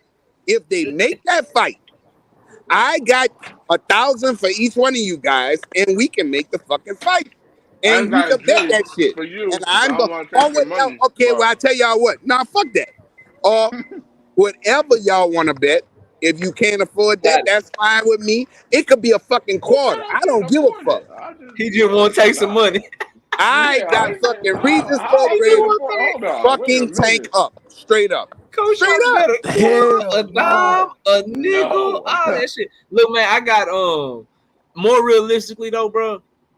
After Gary done had his injury and shit, Gary smaller and shit. Out of those two, it will probably be Gary over Regis. Plus, Gary's a PBC fighter, and Regis again, bro. This is to Al Heyman's detriment. He kind of petty and shit, and you know Regis done shitted on the PBC a couple times and shit. So I don't know if they'll risk Tank in there with Regis based on number one, it's a dangerous ass fight, but number two, why would they do Regis any favors with one of their cash cows? So if anything, the best we can hope for Tank, if Devin's fighting Kambosos in October and Lomachenko's coming back in October to fight maybe a tune-up fight, maybe a Nakathila or something like that. The best we can hope for Tank is Gary Wilson Jr. That's a dangerous fight for Loma. I'm gonna be honest. Yeah, I was gonna say I wouldn't take Loma will take that fight. The only person that I say that like Loma really that we can have a discussion about him ducking is Devin Haney. Everybody else, he's been without smoke. Bro. He been with all the smoke. So I know some people don't like Loma. So Nakathila moved up. He moved up to 135. Yeah, he moved up to 135. That's where he knocked out Burchell. Yeah, that's where he knocked out Burchell. He probably 135. That's a fucking That's a dangerous fucking fight. Hey, Knockout. Yeah, what's up? Hell yeah. What's good? What's good? All right. Do you think? I'm just asking. Do you think Ryan Garcia really ducking Devin Haney? I just want to know. Yes. Yeah, I do. Nigga, hell yeah. Okay. Yeah, bro. Look, bro. Here's why. Here's why, Antho. Here's why, bro. Because anytime, like there's proof of Ryan. He fought and he became the interim champion when he beat Luke Campbell. And when you the interim WBC champion, you were the mandatory for the belt. You can fight for the belt. Ryan Garcia said, I want to fight for the two-time interim championship of the world. And he made the Javier Fortuna fight. Then he pulled out of that fight, and he was still the interim champion. And he could have fought Devin Haney then. Devin wanted to fight then. You know what he said? He said, nah, I'm going to go for the three-time interim champion, and I'm going to make a JoJo Diaz fight. Okay, so do you think he clout chasing with the Tank Davis fight? Oh, yeah, I've always believed that about Ryan. Look, bro, like, and it's golden, boy, and this is what they're doing. Like, this is why I think what boxing fans do sometimes, bro, they look at shit, and they only look at that situation. But if you start looking at it as a whole, then the shit will make sense to you. So when you look at Oscar De La Hoya and you see that he already did this shit one time, he asked the PBC, hey, man, Jamal Charlo versus Jaime Munguia, can we get the zone to have TV rights? And the PBC, they fucked up the fight. It messed up the deal, right? It knocked out. So you would think that if he really wants the Tank fight, the last thing he would do is have his COO come out publicly while Ryan is calling out Tank and say, hey, man, you know that shit that we just asked for about Munguia and Charlo? Well, we want the same shit with Tank. So we want the Tank fight, but we want the Tank fight at 140, so we don't want to fight him in his weight class. He got to come to our weight class, which is cool. You know what I'm saying? Tank fought at 140 before. Make the shit happen. I don't give a fuck where they fight. Tank will beat his ass, right? But then on top of wanting him to fight at 140, they do the same shit that they did with Jaime Munguia. Oh, and the zone got to be part of the broadcast. Then, bro, you don't really want the fight, fam. You don't really want to fight. You don't tell Tank Davis. You don't tell Earl Spence. You don't tell Canelo Alvarez. You don't tell them what network they fighting on, bro. If you want to fight those guys, the only pay-per-view fighters that fight consistently on pay-per-view, regardless of where they fight, if you want to fight those fighters, you fight them where the fuck they say that you're going to fight them at. You don't tell them where to fight at, bro. Hey, Knockout, I got to go, brother. I just want to coach. a little bit. Man, I appreciate you. Plug your stuff real quick, man. Coach going to be live after me. And then what time you going live on Friday, Coach? 8 o'clock. We got couples coming on at 8 o'clock on Friday nights, bro. Y'all come in and enjoy yourself. Grab a drink, grab your wine. And we have an open discussion about different shit about black love and just love and just, I don't care what nationality, yo. We can talk about different situations and we just got different questions that, just open up some clarity and tell your story. So that's about it. Sir, yes, sir. Everybody, I got over 100 people in here. Everybody go subscribe to my OG Coach from Glove Up Boxing and more. Coach, thanks for shout out to Coach. You know you always welcome, man. Salute. Shout out to you, Coach, man. Nice talking to you, man. Appreciate y'all, man. Already, Coach. Take it easy. But Knockout, I was asking you that to say this. This is what I was asking you there for. All right. Yeah. Okay, Ryan Garcia. This is just my opinion. He might be cloud chasing Tank. But Devin Haney, I don't think he ducking the nigga. I don't think he ducking Devin Haney. This is my opinion because I don't give a damn. We human beings. Them niggas that fought in the amateurs a few times. 6, I think. That's enough to know I can beat this nigga. This nigga might can beat me. But I beat your ass though. You know what I'm saying? So I think he, like he said, this came out his mouth. He's saving David Haney for last. He feel like he can beat Tank, which I don't think so. I feel like Tank beat all ass. That's just my personal opinion. But I don't think he ducking David Haney. I think he just probably saving that nigga for what reason, I don't know. But if you fought a motherfucker 6 times, you ain't scared of that nigga ass. Facts. You done seen him too many times. Hey, I done seen you too, and I didn't beat you. I don't think so. You know, I beat you a few times. I ain't mad at that point. I would just say what also comes with that though is he also know, like, although they might have split, although they might have maybe had some competitive moments, he also knows that the pro game is different. He also knows maybe he was benefited of amateur scoring and shit. And he also knows how hard Devin Haney is probably to hit and shit. And he preferred, like, all these guys, if you notice, Devin wanted Tank to come up to 140. Ryan wants Tank to come up to 140. They're fighting Tank because if you get knocked out by Tank, it's supposed to happen. And it's going to be exciting. And we see what Isak Pitbull Cruz, when you lose to Tank, your stock rises. For whatever reason, I don't know if it's because Devin Haney beat him so thoroughly, people can't hardly win a round off of him. Name me the fighter whose stock went up after they lost to Devin Haney. Yeah. Name me one. You can't. Shit. Once Devin get done with him, for some reason, they stock don't rise. But Tank Davis can outbox somebody like Isak Cruz with one arm, break his shit, mess his hand up halfway through the fight, outbox him, not knock him out. And now Isak Pitbull Cruz is co-main eventing on shit and got a big name in the lightweight division, and he lost. You wouldn't even know he lost to Tank. Yeah. Literally, same with based off the fact that he guess who else is hot? Guess who else is hot? I wanted to talk about. Yeah, roll it. Leo too. Leo Santa Cruz too. Don't forget about him. Well, Leo already had an established star power before he fought Tank. So, but he was even more established after he got knocked out. Man, me personally, I ain't gonna lie. Out of all the 135, I feel like Tank got the best win when he beat. In the way he beat Barrios, I don't give a damn. That was the most impressive win because I don't give a damn what people say about Keith Thurman. He's still all right. He all right. Mm-hmm. And Keith Thurman couldn't do that shit. So that was one fight later when he 147. Shit. I mean, Keith Thurman beat his real ass, quick to my brother Personal Mac. Y'all know I'm fair and I always keep it a buck. That's not true, bro. You don't get paid more to fight Tank. Devin Haney opponents, they get paid more than Tank opponents, bro. Yeah, they and do. That's a JoJo Diaz, Joe Camboso just made $10 million. Leonardo, like all them fighters made more than Pitbull Cruz, and they made more than Rolly, bro. So you get more exposure, and your name get ringing in these streets. Which, you know what I'm saying, that shit could be more valuable sometimes than money. But in terms of your purse and the money that you make more money fighting against Devin Haney, bro. And that's just a fact. And that's because, again, Devin Haney fans like my brother Jay Grant Jr., I see you in the building, Jay Grant. Devin Haney fans like him and Coach, they'll tell you that that people don't want to fight Devin Haney because they think he's a better fighter than Tank. People are scared of him. People are ducking him. But whatever your reason is, I believe that Devin Haney has to pay people more because people, they actually raise their hand to fight Tank. People don't want to fight Devin. They want to fight Tank because people love the clout, bro. They love the names and the stars and shit being in the stand, so they rather fight Tank. You know what I'm saying? But for whatever the reason you think it is, Devin Haney opponents make more money than Tank opponents, and that's just a fact. Now, Tank Davis bring in more money. He sell more at the gate, and he do pay-per-views and shit like that. But Devin Haney do get his people bigger bags and shit, man. So if you a fighter, that's what you should care about. You know what I mean? Man, Tank bring Madonna in the building, bro. That's why them motherfuckers want to fight Tank. All you gotta do is be in the same vicinity as Madonna and you famous, bro.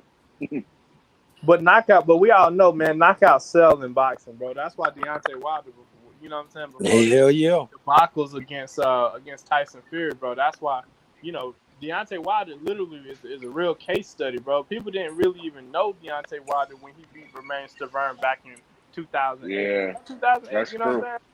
Nobody knew who he was, but he started just reeling off knockout after knockout after knockout, bro. And then that's when he really got put on the map. I think he got put on the map after he stopped Luis Ortiz for real. I think that's when his star really started to rise, because that was a fight we all perceived as a dude that nobody wanted to fight. You know what I'm saying? So, that's just proof that knockout sell in boxing, bro. So Tank gonna always be a star because he got that power like that, bro. And it's lights out power. It ain't like, no, I'm gonna hurt you and you gonna stick around. Like, it's no, bro. If I hit you, bitch, you gotta go. Like, you gotta go, fam. That's it. Listen, bro, Caesar G, I agree with you. Like, you might know what Pitbull Cruz is doing to Magdaleno, and I might know because we diehard boxing fans. So I'm not giving Tank the credit because Pitbull is a fun fighter to watch, and I've been watching him fight. But we can't deny that more people know who he is today than they did before he fought Tank, and that is to Tank's credit. But you right, it's what you do when you get that opportunity.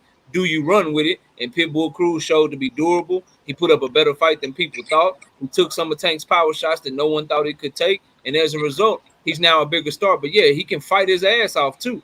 So that has a lot to do with it. So I agree with you, Caesar G. And then Manny says this. I don't know what y'all think of this. He say, I think they rather fight Tank because he there to get hit more. In my opinion, Haney is hard to hit. For me, and what I think about that, like, I get what you're saying, Manny, because Devin Haney, when you getting out boxing, you losing round after round, there's a sense of hopelessness to it, and you feel like, man, shit, bro, like I can't hit him. You know what I'm saying? At some point, you get frustrated. Tank will give you that false sense of security, and you might think like, I won a round, or shit, I landed my jab and shit, bro. I'm doing my thing, but you don't know the whole time he's just setting you up for a nap. He's setting you up. It's like them people, like you got some basketball players. I used to hoop and shit in college, and you got some basketball players, for some reason, they rather get dunked on than get crossed over and fall down and shit. It's kind of like that with Devin and Tank. Like, Tank will dunk on your ass. Tank will dunk on your ass and put his nuts all on your forehead. And Devin will just, maybe cross you over and hit a three. But both of them, you getting your ass whooped. So I don't know why you would prefer one style than the other. Me personally, I'd rather just, get beat in a boxing match and be able to go to the club after and shit. Maybe throw some shades on. I don't want to get put to sleep and have to go to the hospital. But that's just me, But I think the thinking behind that is like, I just thinking from like, what I'm saying, sparring a long time and training and shit like that. I feel like the thought process when you fight Tank is like, if I can just stay away from his power, he gonna be there to be hit. Because honestly, that seemed to be Rolly plan. That seemed to be Pitbull plan. That seemed to be Leo Santa Cruz plan, where it was like, well, he gonna be here to be hit. But if I can just stay away from his power long, I think what people do, I think people underestimate Tank's boxing IQ, like his ring IQ. That's what it is. People don't think Tank is as smart as he is. And I tell people all the time, I was like, if y'all don't think Tank got ring IQ, just watch. And I done watched this sequence like 100 times. Watch this sequence where he knocked out Leo Santa Cruz. He lured Leo Santa Cruz into this false sense of security.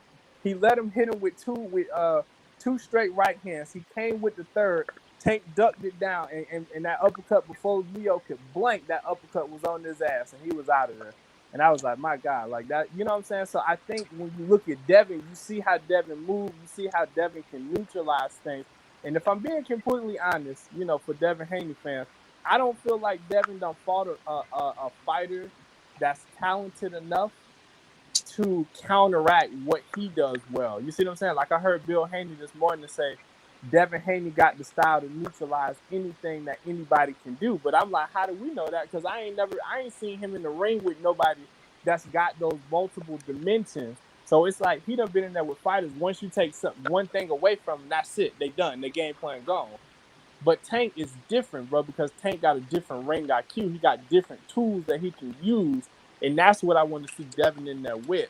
You know what I'm saying? So I think people underestimate. They look at the knockouts, but they're not looking at Tank ring IQ and what he's doing to get these stoppages. You know what I'm saying? And that's exactly my point. That's exactly my. I feel like to beat Tank, you got to have something. Like you got to have something to keep Tank off your ass. Correct. If you ain't got no power. See, Rolly has some power, but he ain't got the skills. Correct. Tank felt that power. He said, "Oh no, I Yes, can't he do did. that shit. I can't do that shit." So he just waited on Rolly to lunge in, and he capitalized. But Yep. with goddamn Devin Haney ain't got no power. Shakur Stevenson ain't got no power to keep Tank up off of him. So when Tank say, "Oh yeah, I can take this shit," he gonna walk you down. He gonna put the high guard up, and he gonna get in the distance. And he gonna get to throwing them bad motherfuckers. It's over with. But It's I over think with. I think it's different between Shakur and Devin. I think it's really different between Shakur and Devin because if you watch Shakur on another. People hate when I say this. They really love Devin, bro. Shakur on a whole different level from Devin. Nah, Shakur got power. Like, Shakur has power. His power, it Shakur ain't his power, definitely bro. has It's not his power. In every way, his distance control and his defense, bro. Like Yep. bro, he's so much. I cause it sounds like I'm shitting on Devin, bro. Shakur on another level, bro. Yes, he is. Shakur is more complete than Devin. In that last fight, That's the Shakur only is fighter. more That's the complete than only Devin. fighter from 130 and 135. From 130 to 135, that's the only fighter that I'll tell y'all. In my opinion, him and Tank is a 50-50 fight, bro. Yes, it is. Yeah. I agree with that. 130 and 135. It's some Yep. guys at 140. I think that about because they bigger, they stronger and shit. They gonna be longer. They'll take your power better and shit. But from the fighters fighting at 130, 135 right now, Shakur the only one that you can give an even. That's you can give an even odds to be Tank, bro. Hey guys, Straight up. I want to touch something. I want to touch on something And real quick, because y'all was cooking on something. I'll let you go, JD. Y'all was cooking on something that I didn't really get a chance to say. Yeah. The reason Rolly was successful, the reason Isak Pitbull Cruz was successful, is you have to find a way to keep Tank on his back foot, bro. Yes. If you let that motherfucker get to smiling at you and shit, every time the ref break y'all up, he running right back to you and he moving forward, bro. You got no shot. And that's why Devin Haney, to me, bro, like you was on your back foot the whole fight against JoJo Diaz, bro.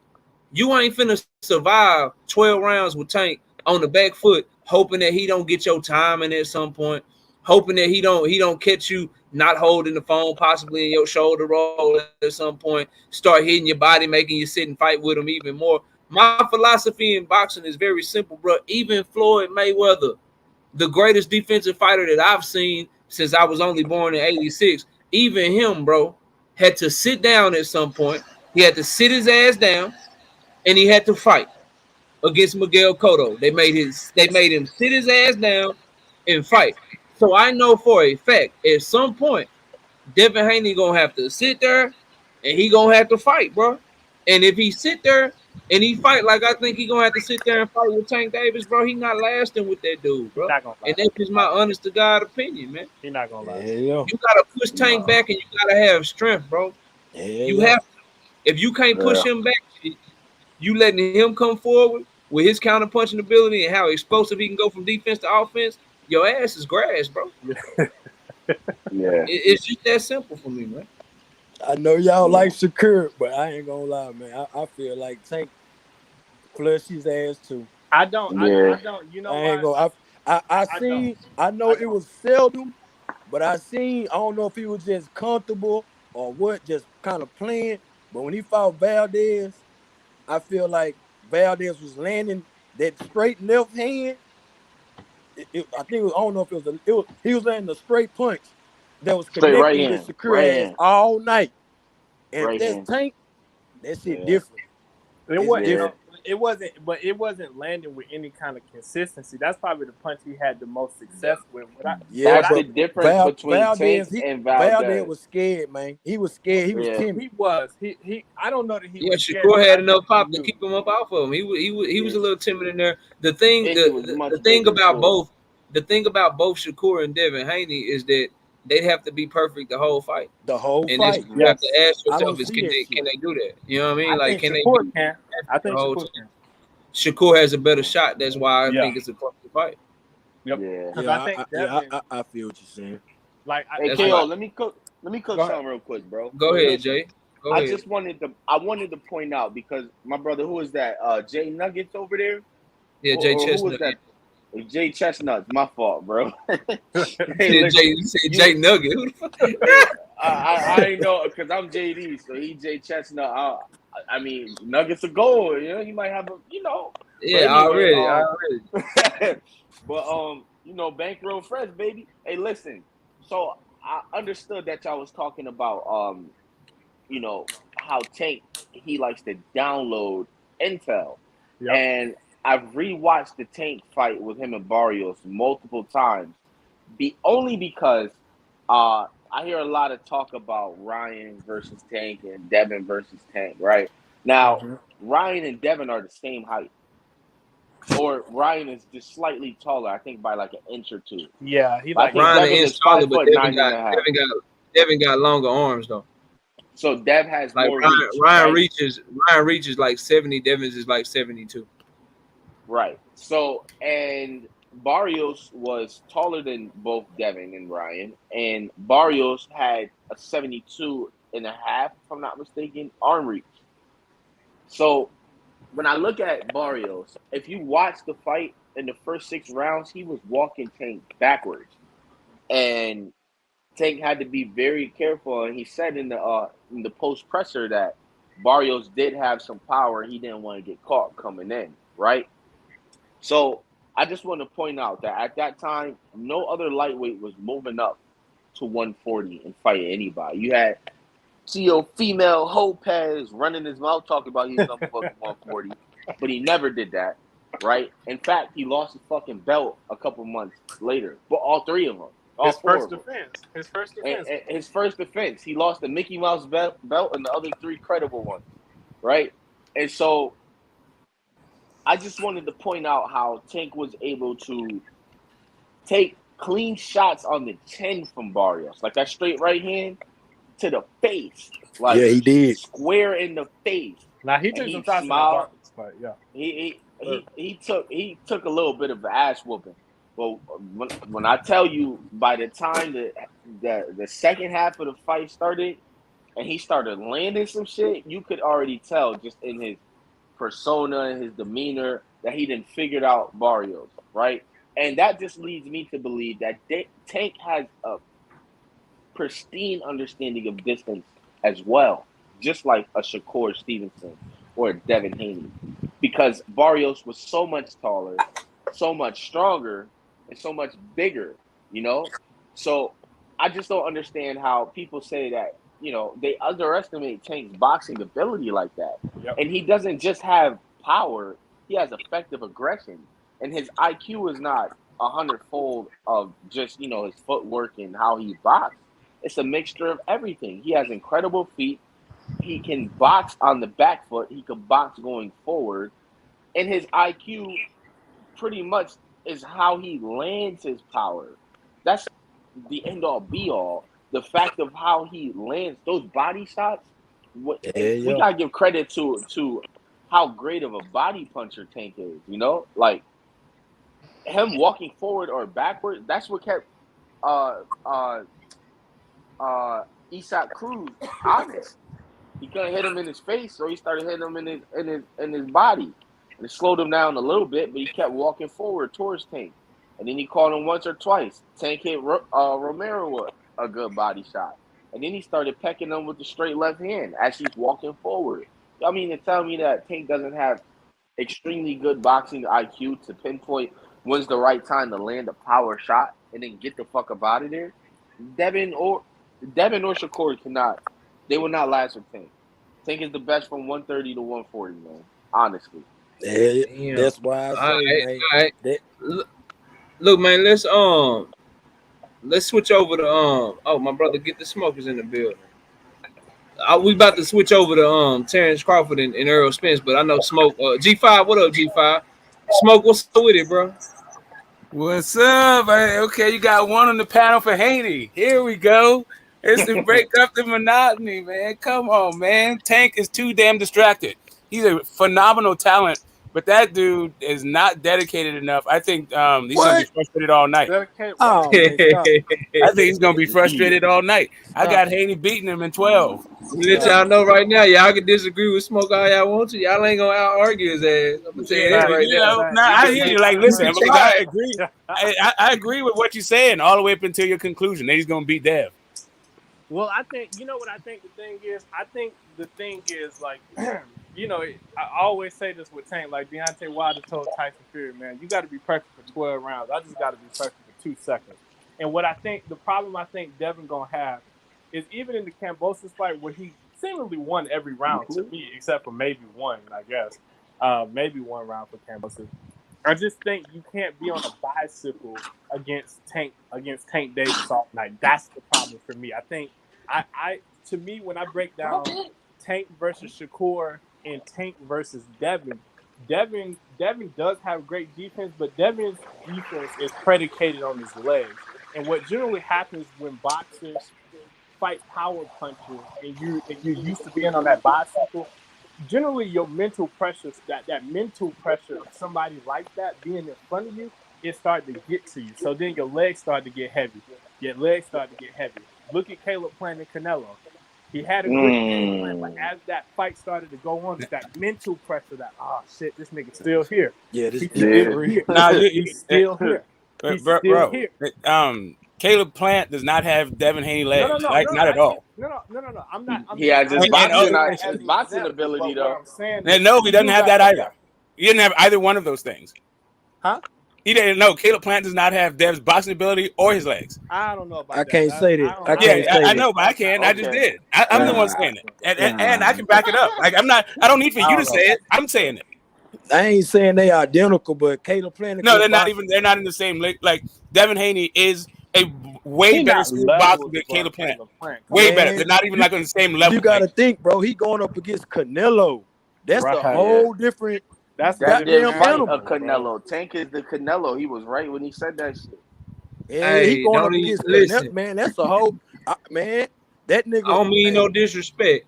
All I'm saying is, ever since I started this channel, I've always ranked Tank as a better fighter than Canelo. Like that. Like no, I'm just saying in that instance, he in comparison, Canelo ain't as accurate as Tank.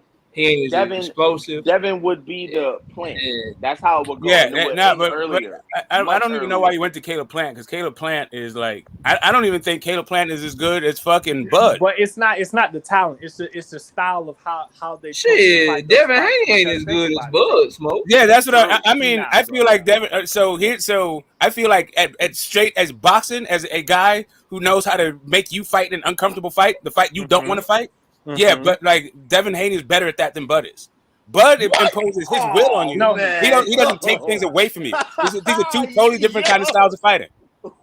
Bro, I'm not saying like Bud is more skilled. I'm not saying that Devin is more skilled than Bud. I'm not saying that at all. I'm saying that they go about their business two totally different ways. And one guy is way more technically sound as a boxer, and another guy is looking to counter punch and take your lights out. It's in it.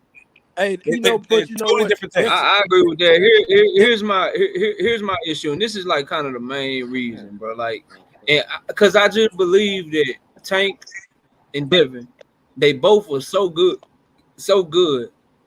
I don't believe that Tank Davis is gonna go through the fight and not get hit consistently by Devin, and I don't believe that Devin Haney is gonna go through the fight and not get hit consistently by Tank Davis. And I know for a fact Tank Davis got a way better chin than Devin Haney.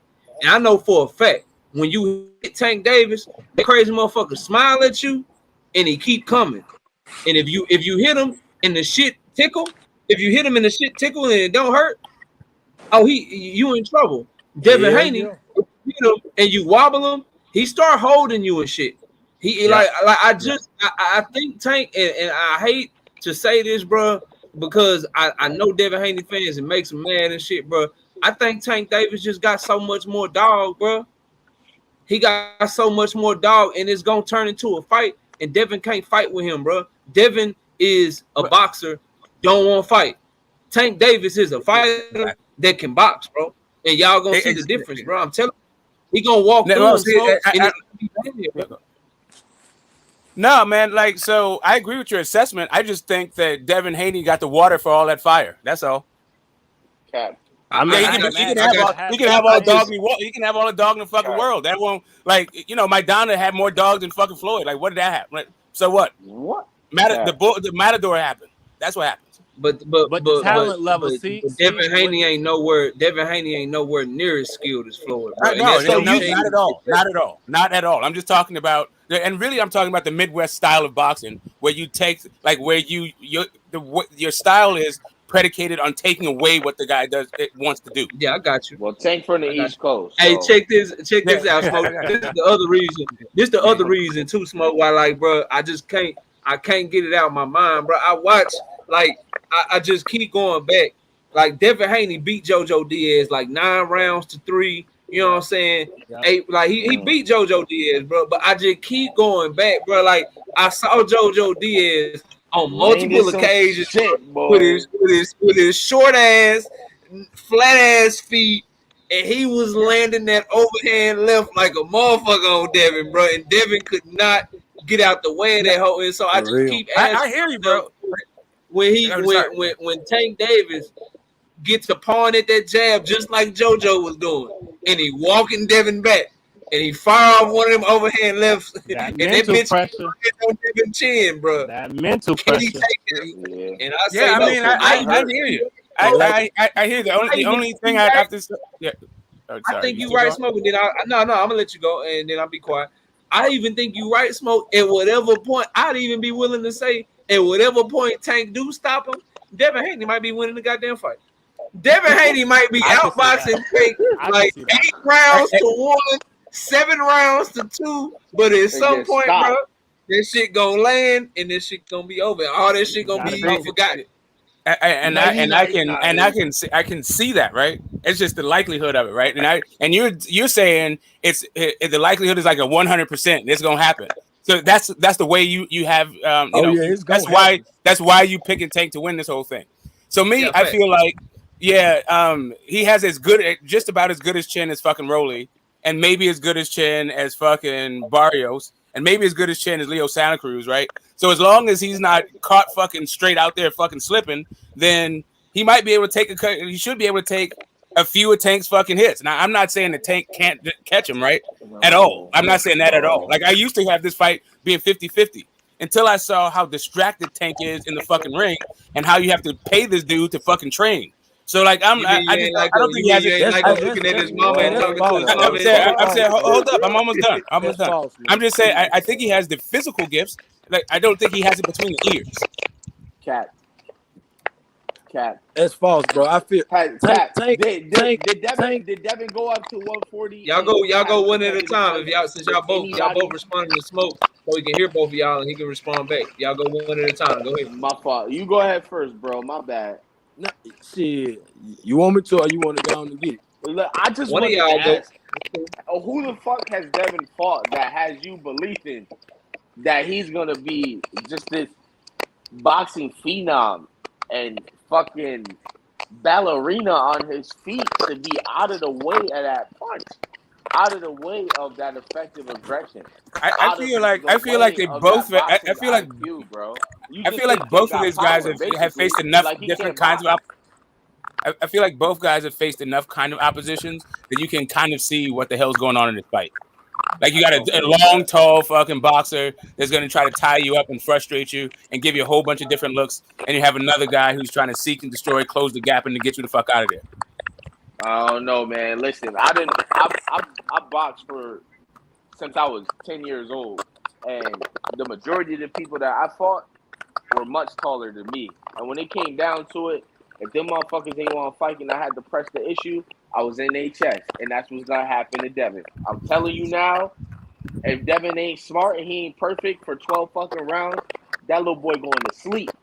Yeah, what I'm saying, I don't know about like perfection, but I don't necessarily disagree with you. I think perfection might be too high a bar on it. It's not like he's fucking I don't know. Whatever. It is what it is. He might have to be perfect. He may not. He just has to be good enough to fucking Tank. And I feel like if he doesn't go to sleep, he's going to box this dude to a 12-round decision.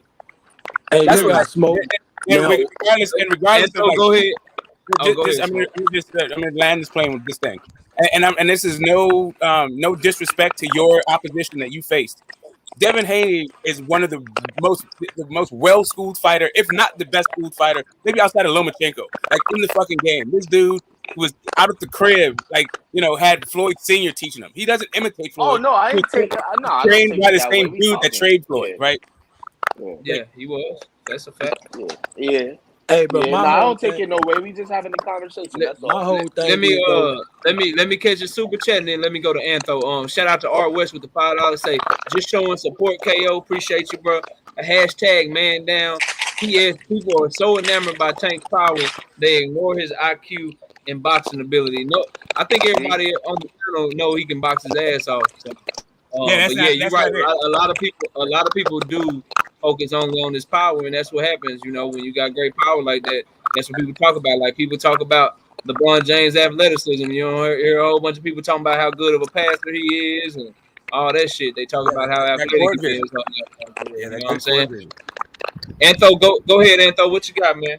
Yeah, I was just saying, like, when he said Tank is distracted, like, what you talking about? Tank more right now. I feel like Tank is more focused in boxing more than ever.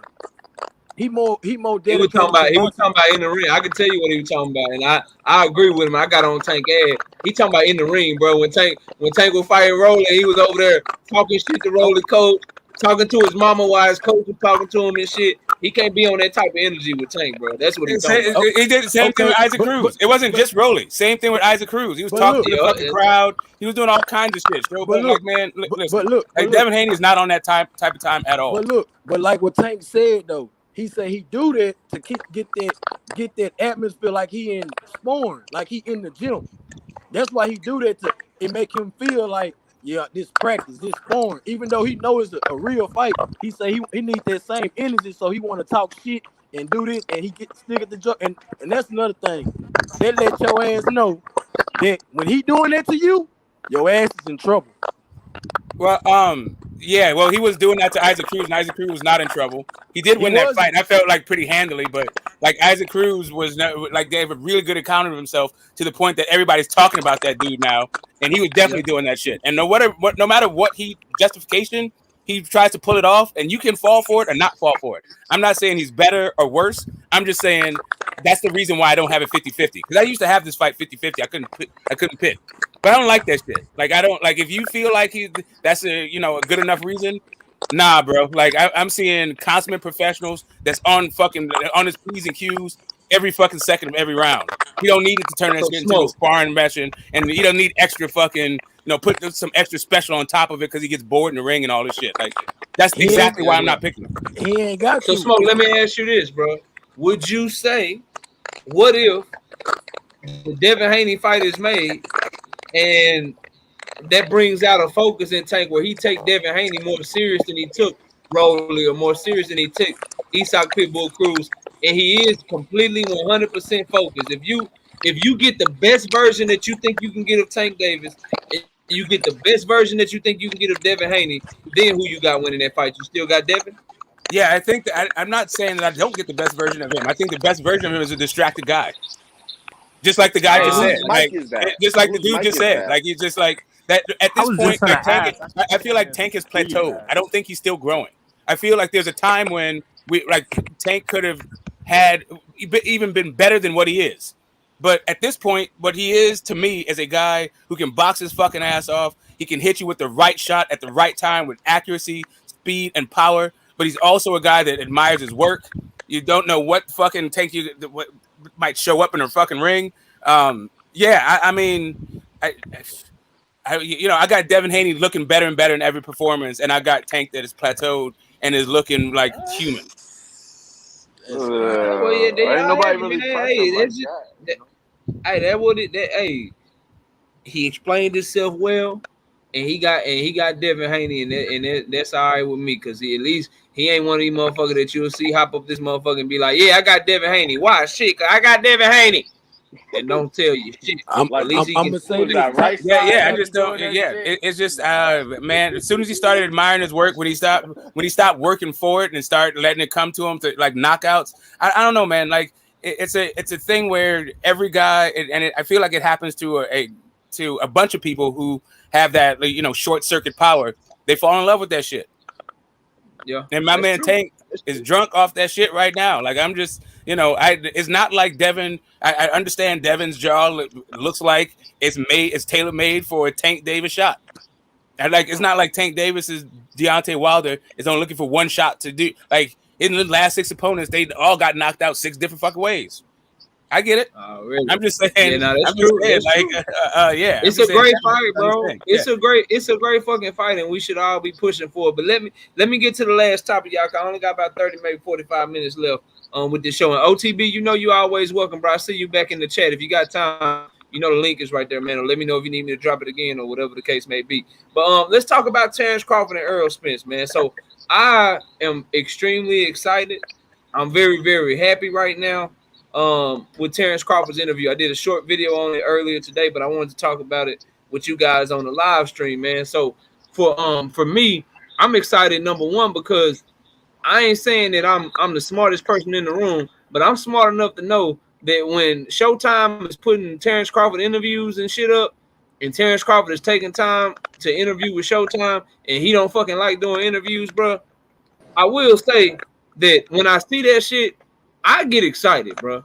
And I've been telling people for about a month, maybe a month and a half now. I believe the fight done. I just believe they just making us all look stupid and they ain't telling us shit, bro. So when I saw that interview, before I even listened to what Terence had to say, he said a lot of good shit. He said he'll fight Boots in the future.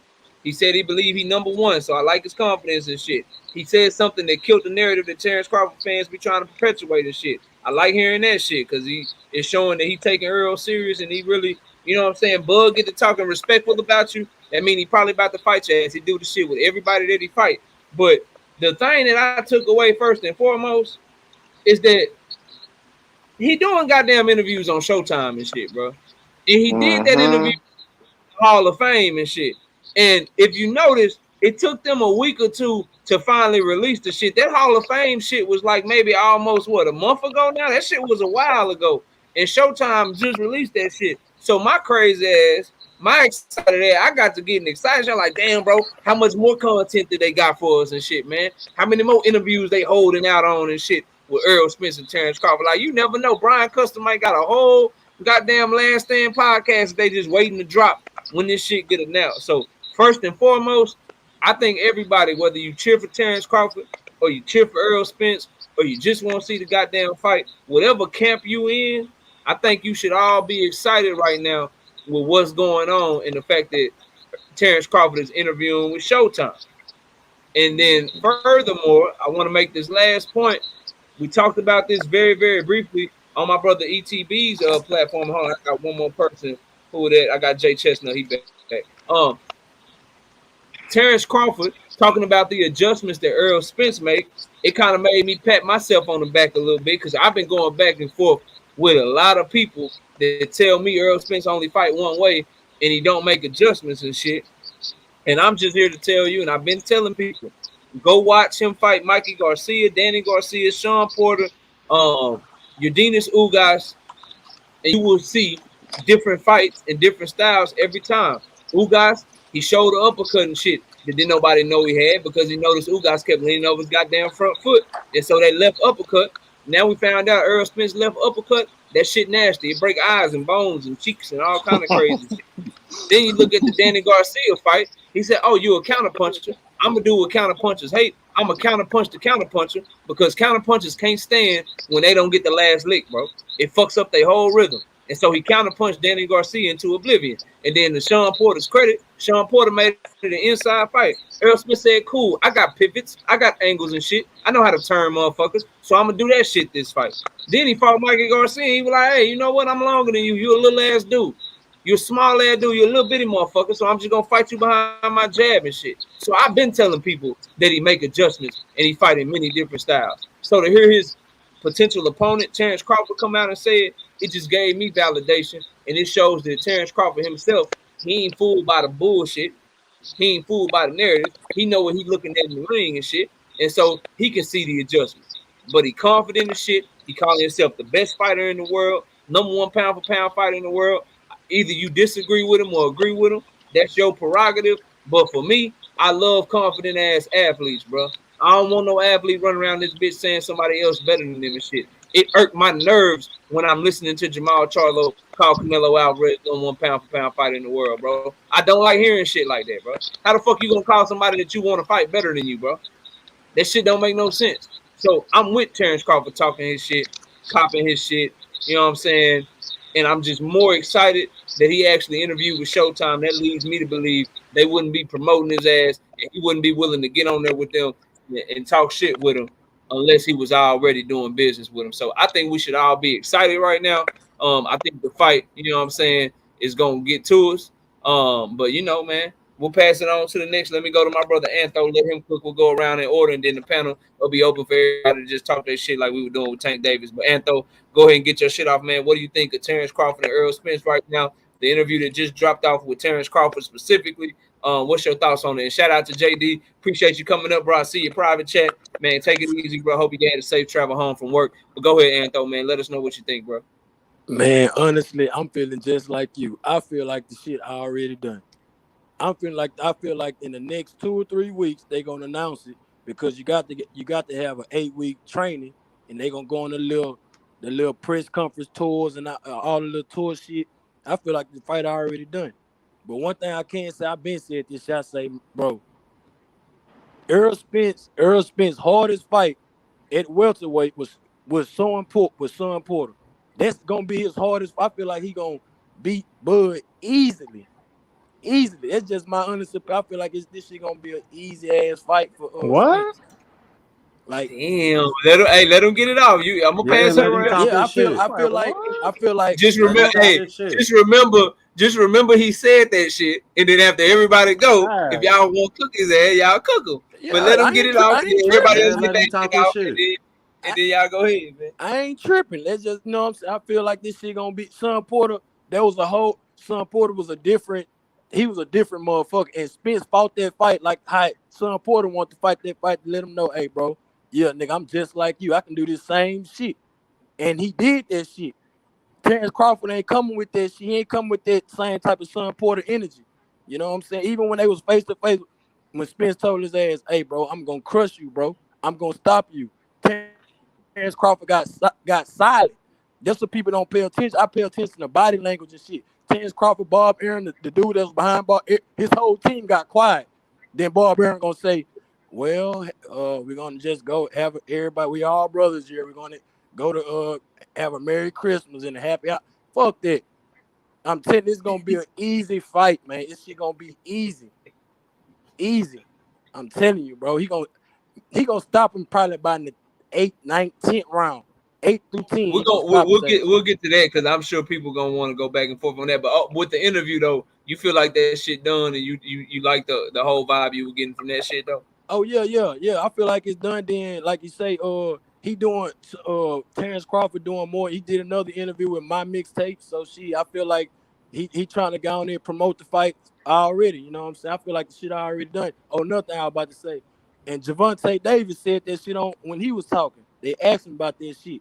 He damn near said, he was like, man, with me knowing what I know, shit, the fight damn near already done. Dealing with Al Heyman and PBC, he's like, shit, the fight already done. So shit, that was kind of proof right there. Like, and then Showtime dropping this interview, that shit old. The Hall of Fame awards, that shit old, and they just now dropped it. Yo, that shit, I'm telling you, and you got to have 8 weeks. Yeah, they about to announce that shit in the next couple of weeks, bro. So, you know, everybody just get ready. You know, really, bro. I hope you right. Shit, I hope I'm right too. Smoke, what up, man? What you got on this Errol Spence, Terence Crawford, man? Just the interview and shit. We'll get into what my homie Antho said about Earl about to make this shit easy and shit in a minute. But go ahead and what you think of the interview, man? You got any takeaways, any thoughts, man? You think this shit give you more excitement or it don't do shit for you, man? What you got?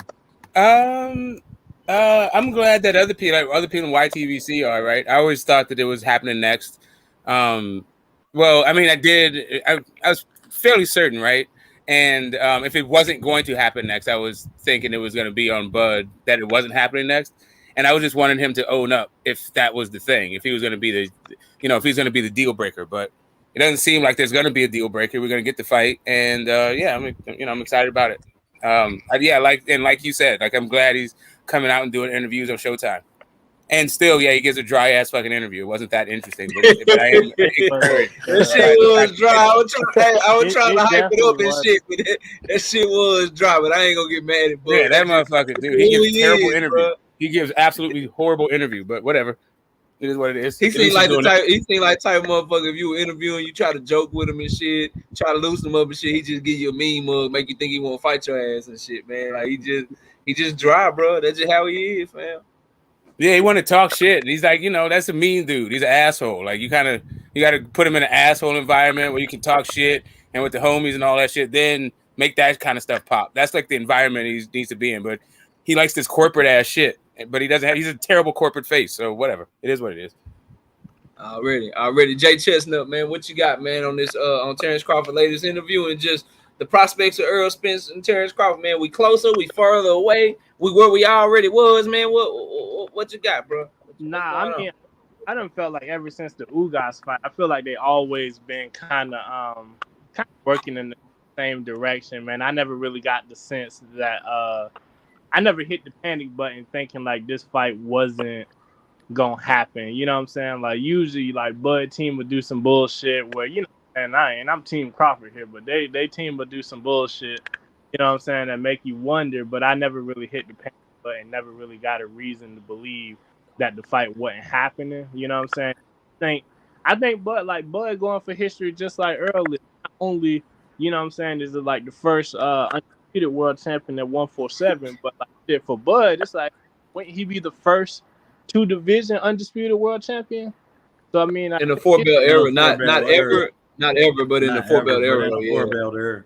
Yeah, so yes, then sir. That's history, and if you can do that, because that's what Canelo trying to go for at 175, bro. He ain't never, bro. He's not doing that shit, bro. he's done with that dream, bro. I'm telling you, bro, like Clarissa Shields did it as a woman. Yes. You know what I'm saying? He'd be the first man. So let me say that he's the first man. Gotta respect that. Clarissa Shields already did that shit. So shout out to her.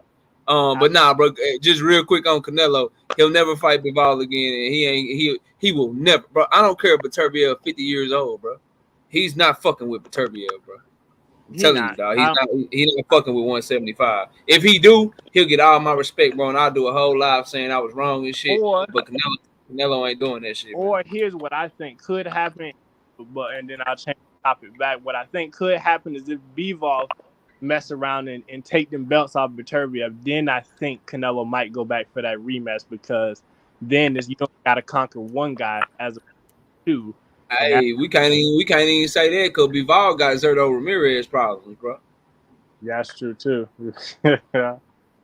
Yeah, he got Zerto Ramirez problem, bro. But go ahead, man, and finish up on the Terence Crawford, Errol Spence. And just real quick, Peter, I feel you, bro. Peter, we gonna get that shit this year, Peter. Just hold on. Peter said I've been waiting on Spence versus Crawford since I was 65. I'm 70 now. Anytime is good now. Then he put a comment before that. He said, I just want to see the Terence Crawford, Errol Spence fight before I die. I don't even care who win no more, man. Hold on, Peter. Hold on, Peter. Sanitize your hands. Put your mask on and shit, man. Stay away from people, man. We hope you get the fight this year, bro. Shout out to my OG Peter. I didn't even know he was an OG. I know now though, and that's why he always been cool. Peter don't never be bullshit. Peter always just want to talk boxing. He ain't trying to go back and forth. But Peter, man, we gonna do everything we can to push that fight for you, dog. Go ahead, Jay. It's back on you, man. Finish up your thoughts, bro. Oh no, I was good there. I think we close. I always felt like we was heading in that direction. Okay, so I'm good with it. I'm happy.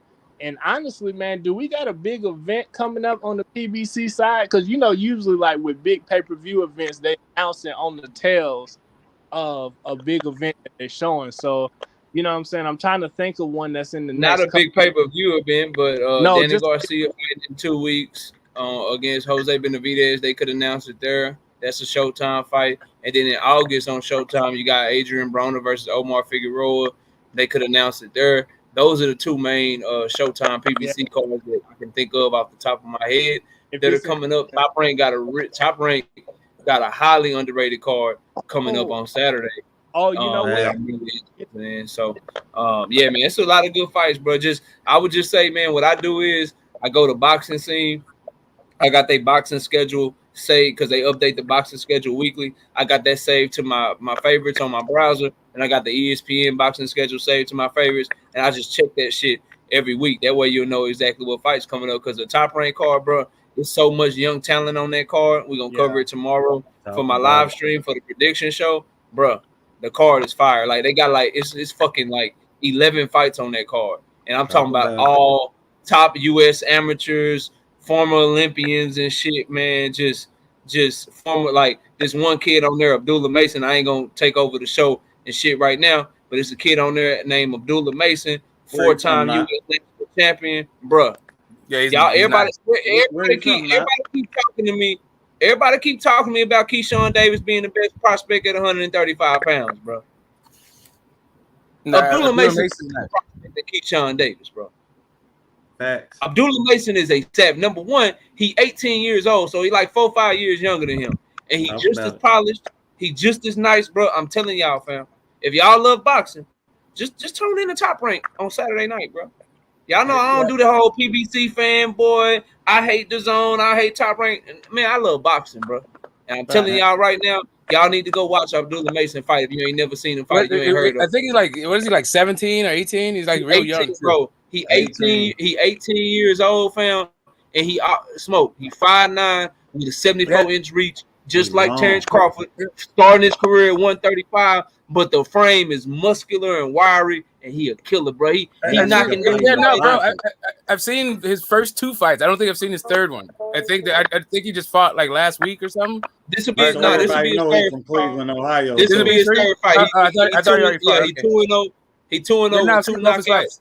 Yeah, I've seen them both. Yeah, he nice, bro. He nice. So you know who I'm. What about this guy Ryu? Man, Mason fight off the front foot and the back foot, child, and he long and can fight in the pocket. That's what make him so special, is that he that long and he can still get in the pocket with your ass. He also fast as shit. I mean, he's a young boy, so I mean, he fast. He one of them dudes where like.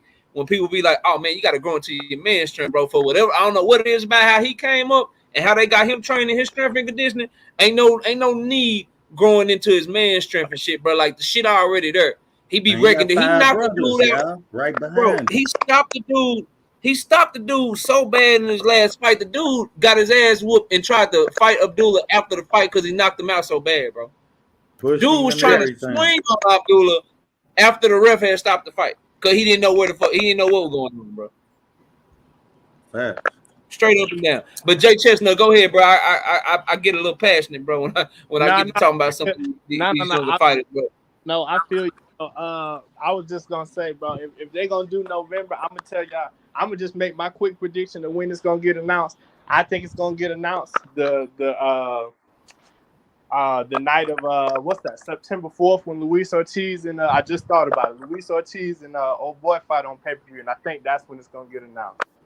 Luis Ortiz and Andrew Luis fight on Showtime pay-per-view or whatever. And I think that's gonna get announced. That's when it's gonna get announced. That'll be 8 weeks because that's a November pay-per-view.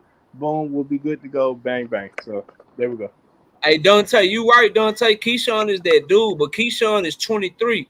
He already closer to his prime, and I'm telling you, Abdullah at 18 is showing the same type of skill level as Keyshawn Davis, but he 18. It's like if you could draft LeBron at 18 years old, or you could have Damian Lillard coming into the league at like 20, 21. Like, they both great, they both superstars, but give me the 18-year-old that's like bigger at a younger age and stronger at a younger age, that's maybe just as talented. Like, that's why I say he a better prospect. Do I think he can beat Keyshawn Davis right now? Probably not. I think not. I think that's the close ass fight.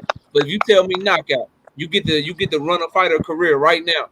You get to build him from the ground up. You get to be their manager. Who do you want? We can give you Keyshawn, or we can give you Abdullah Mason. No shade to Keyshawn, no disrespect to him. Former Olympian, silver medalist and shit. Think the world of him. But give me the southpaw that's younger, that's just as talented and just as athletic that's gonna grow all the way up into 147, maybe even 154, 5'9", 74-inch reach.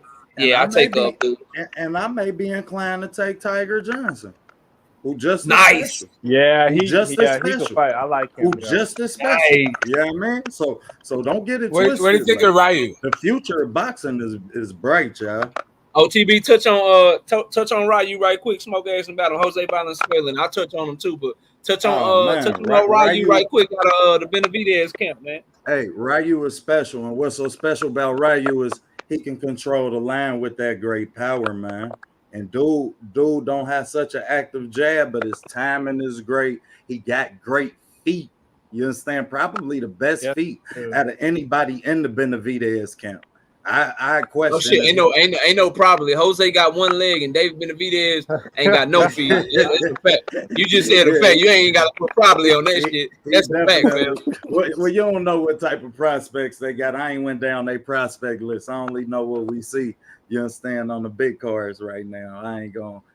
We know how deep boxing get. You understand? So ain't no telling who else working in that camp with them. You understand? But I would definitely sign off on that. You understand? But that's what's special about Ryu, man, is that he got great feet and he has a great boxing mind, so he can understand the line, understand how to set up your shots. He watch shoulders. He a good counter puncher.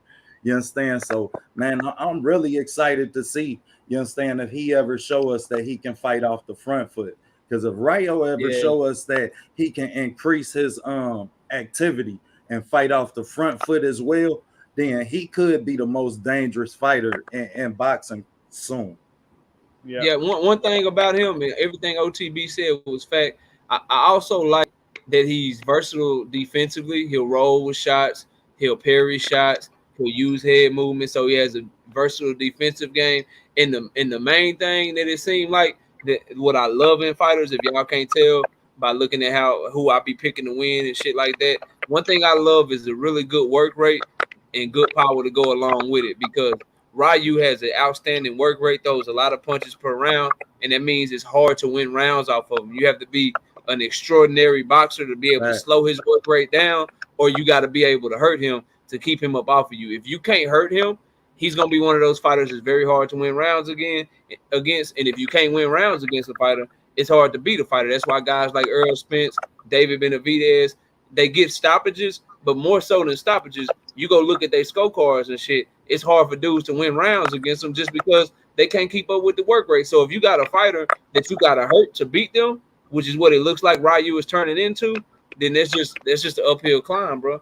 Because it's just hard to bank on being able to hurt somebody unless you got Tank Davis type of power. So, I'm high on Ryu too. I think the world of him. But OTB, man, your boy T Crawford, man, he over here with Showtime and shit, man. He talking to Showtime.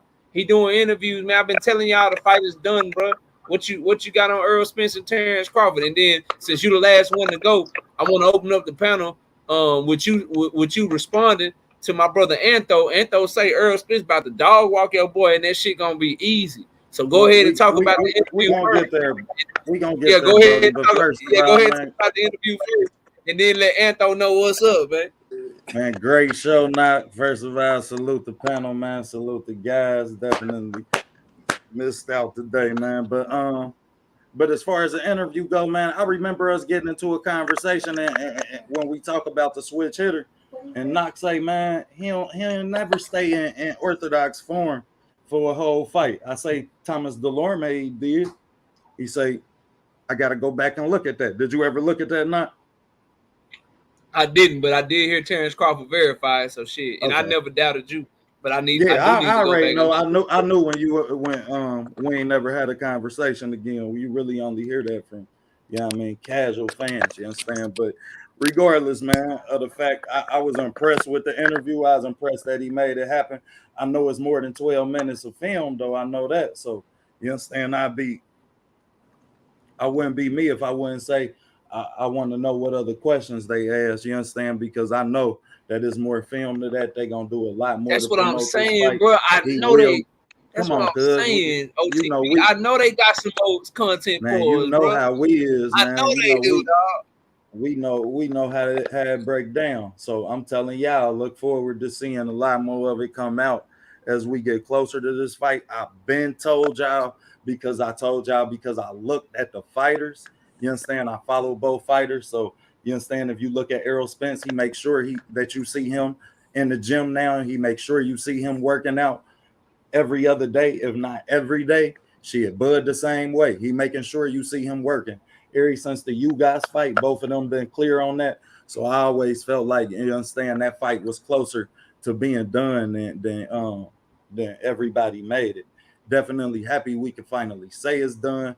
I applied both fighters. I applied both camps. This is gonna be a long camp, and I really look forward to seeing how they approach this long camp and maintaining that intensity while still being on the media tour and having to promote this fight. So you understand, I applied both fighters in that. Definitely glad about that. As far as the breakdown of the fight, you understand, I just don't see no dog walking happening. You understand? I don't really see that happening from Errol Spence's perspective, because you still got to respect the 74-inch reach, and you still got to respect, you understand, the power that's there.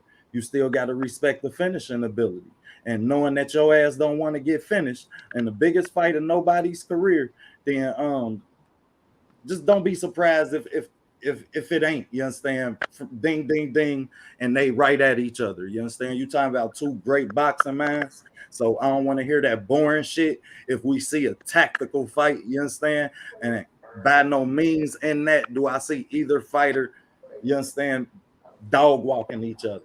I see Bud finishing him, because you understand, once you hit the fourth gear, the fourth gear, you understand, it's only 1/4 gear. Everybody done had a stick before. You know, once you pop the clutch, you only popping that bitch so many times. You understand? And when you're talking about a fighter whose prime characteristic is timing, you understand, it's easier to time a consistent pressure than it is an inconsistent pressure any day of the week in the ring.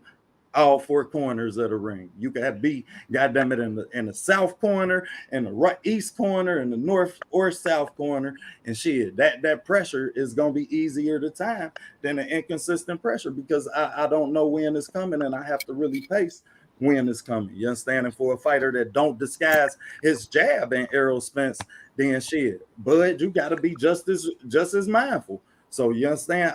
I just want the fans to know that if we do see, if it ain't ding, ding, ding, you understand, go punch them out, and it's a bar burner ass fight from 1 to 12.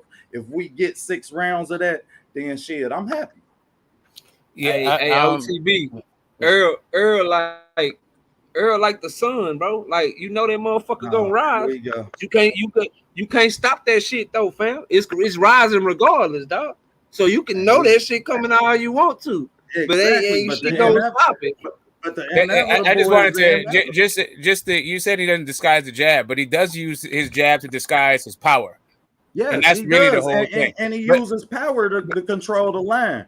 You understand? And when I say how important that is, that's a left hand to see where you at, and then a right hand to make sure you there. You understand? So that type of pressure, I ain't never neglecting. Yeah, but he does it. But the reason why that is hard to time is because you don't know if he's trying to touch you with the jab, disguise the jab, hit you low, or hit you high, and he doesn't throw the jab at the same rate or the same kind of jab. He varies the jab, right? Anyway, I think that whole thing that you just made about timing don't really apply to Errol's game, and that's all I'm trying to say. Why not? And it's why not? Right, because he doesn't throw the jab every time. Just because he's a consistent pressure doesn't mean he pressures the same way. So Smoke. So now I ask you, what's Terence Crawford's? What's his answer for that? Right, so I feel like Terence Crawford. Right, so I feel but the issue with the looping hook is that Errol Spence throws straight shots. So his straight shots are going to get to the target before those looping hooks. He got 74 inches of reach to account. Yeah, that's what I'm saying. And because it's hard, he only got to account for 1.5 inch of reach, because his reach is 72.5. It ain't like he coming in with 67 or some shit. You know what I'm saying? And then you got a guy who throws. You still got a guy who throws arcing punches versus a guy who throws. No, you gotta respect it. And so you gotta respect everything about Terence Crawford. You can't go in there disrespectfully. Yeah. And I just wanted to say what his actual answer is, because it ain't no looping fucking shots to a guy who throws straight punches. That can't be the answer. Are you gonna get fucked up? It's gonna be a check hook. I'm gonna tell you what it's gonna be. Well, a check hook works if you rushing inside. But what I'm telling you, what is really going to be? What is really going? I don't think Errol does rush inside, but I think what his answer is should be his accuracy, his accuracy and his shot selection, because I think he has some disruptive counters, right? So the idea is going to be, can he get Errol Spence to fucking react and not just walk through his shit? Man, we seen when Errol Spence fight the boxers. Look how he did all the so-called good boxers. That was easy work for Earl. Easy. What so-called good boxers? Yeah, you got to disrupt Earl. Yeah, Man, you got to stop doing. Ugas, Mikey was supposed to be a good boxer. Ugas was, and then Danny was supposed to be this counterpunch. He fucked all of them up badly. Easy. Yeah, and I saw, and so the thing is, I think Ugas had some crisp work too, some real clean and crisp work, some nice counters and all that shit. And what's his ass is ate everybody we just named did. But I think Bud has better shot selection than Ugas. Ugas was good with those body shit. He was fucking him up, but I saw some shots that I think Bud would have hit him with that Ugas didn't. But at the same time, Ugas, one thing I can say, he had at that particular fight, he had a way tighter defense than what Terence Crawford gonna come in with. His defense was tight. I don't give a damn. That defense was tight. Earl had to really pick them shots how he was picking them hoes. Yeah, he had to eat some too. Hey, yeah, he ate a little bit. He did. He took. I don't give a damn, bro. We are. I don't give a damn. That shot that Ugas hit Earl with when he spit the mouthpiece out and all that shit. Here we go. Man, look. He took that hoe on the chin. Here we go, yeah. That was you were hollering at my girl, and you ain't know you were hollering at my girl. I hit your ass from across the club punch. Exactly. That's what he hit his ass. Exactly. Yeah, first of all, the mouthpiece fell from the right hand before that. Shit, the mouthpiece fell from the right hand before that was a push. Just by the way. Yeah, that's OTB, bro.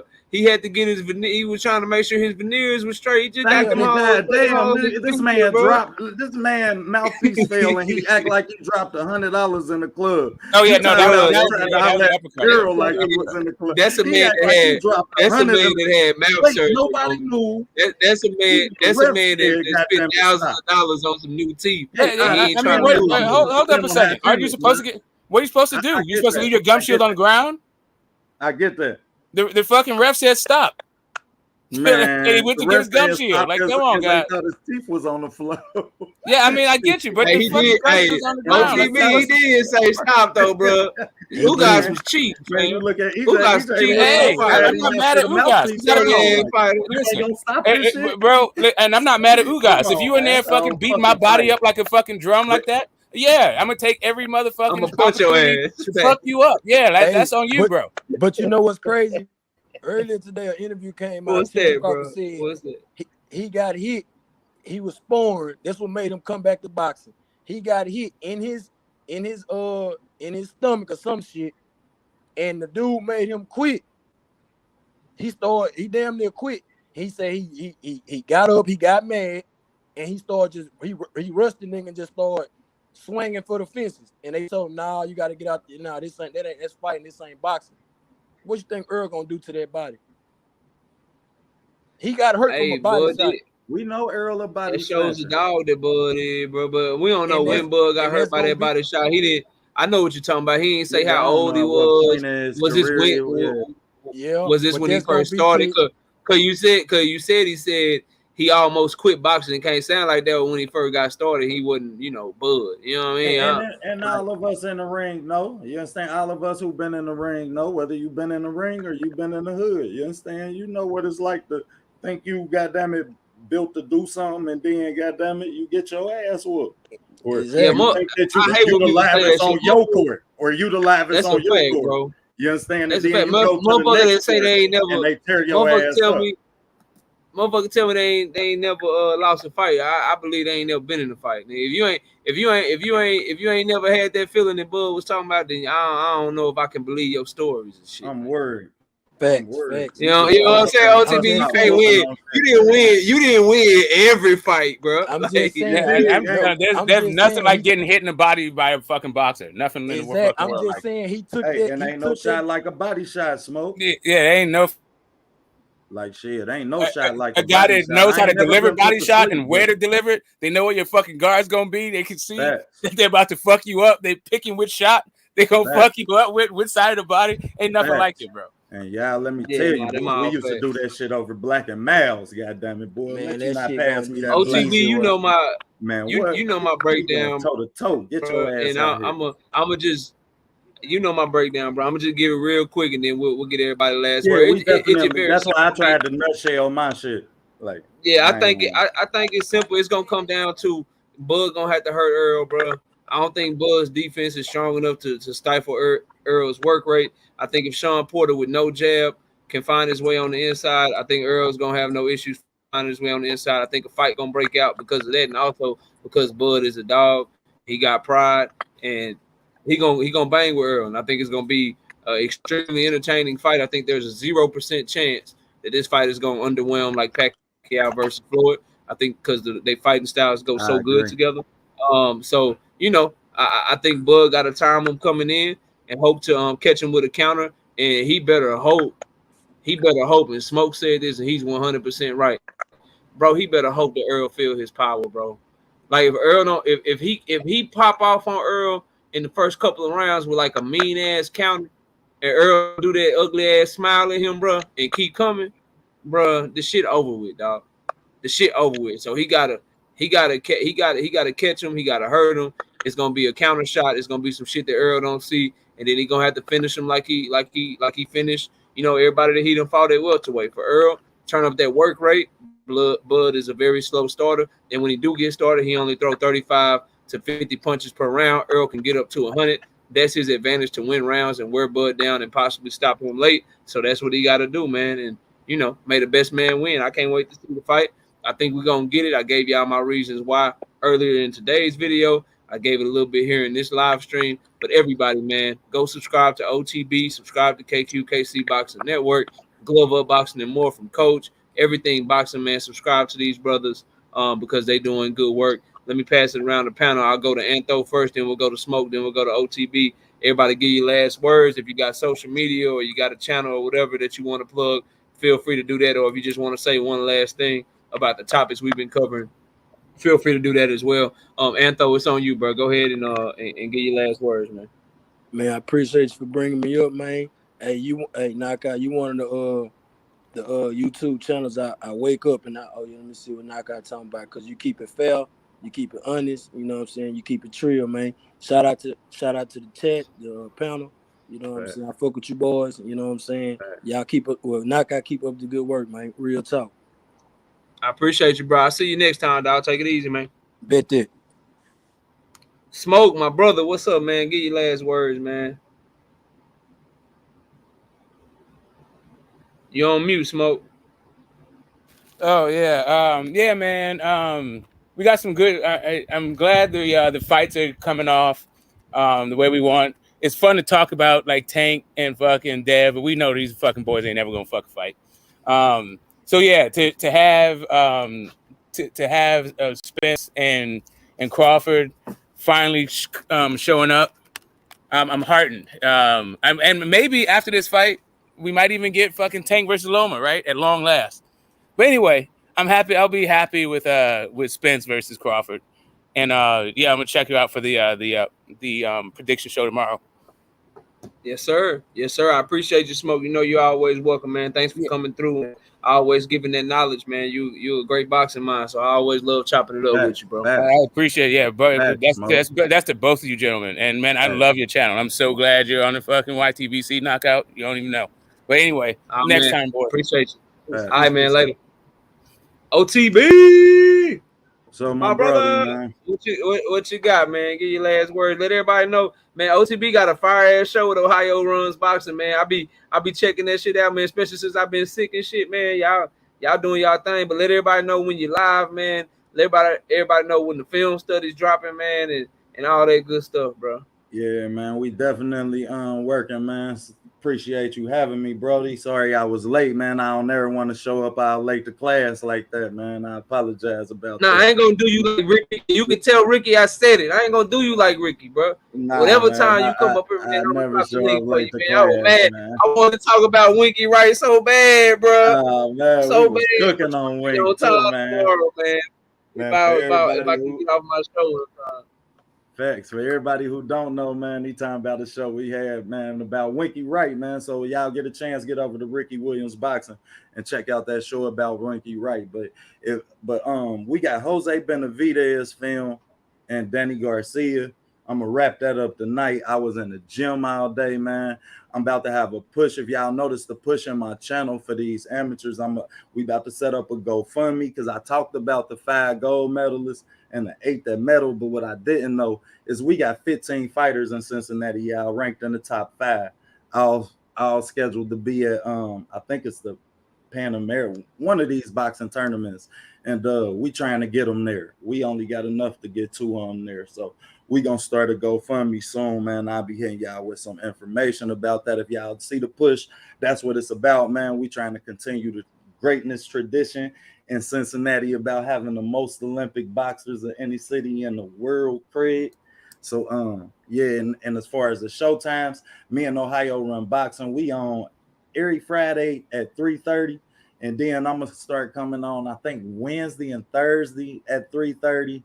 And then I'm gonna try and fit in a night show too, man. Probably gonna be one of these days after Knockout that Rick ain't on. So it's probably gonna be a Wednesday late show after Knock, man. We gonna get it in, man. So we increasing the workload. You understand? Then we got Savannah Marshall and Clarissa Shields. We dropping I Know on Sunday because that one I already wrapped up. So we got a lot of film, a lot of shows coming, man, and a lot of good material, man. I appreciate you having me, bro. I appreciate you. You know what I mean? Introducing me and goddamn making sure I stay 10 toes down to what boxing about as a sport. Already, bro. I'll catch you next time, man. Thanks for coming up, OTB. Hey, man, everybody, thank you so much for checking out the show. Shout out to my beautiful wife. She said, great show. Thank you so much, baby. Everybody that showed up and showed out today, man. We got my OG, singing OG, my co-host, KQKC Boxing Network, showed up and showed out. Shout out to him. Shout out to my brother Leon Robinson, straight from law school to hang out with your boy Knockout. Shout out to Leon. I hope them books ain't kicking your ass. I hope you kicking their ass. Not me. Shout out to you. Another OG. Got to start calling him the OG now that I know how old he is. Peter Von Arx was up in here showing up and showing out. Asia was in here. Bole, salute to you, Bole. Dr. Umar's twerk wind, crazy ass name, but salute to you. Thank you for coming through. Derek the GOAT, what up with it, Derek? Ernest Stewart came through. My brother Kyle from the boxing section. What up, Kyle? You snuck in the back door.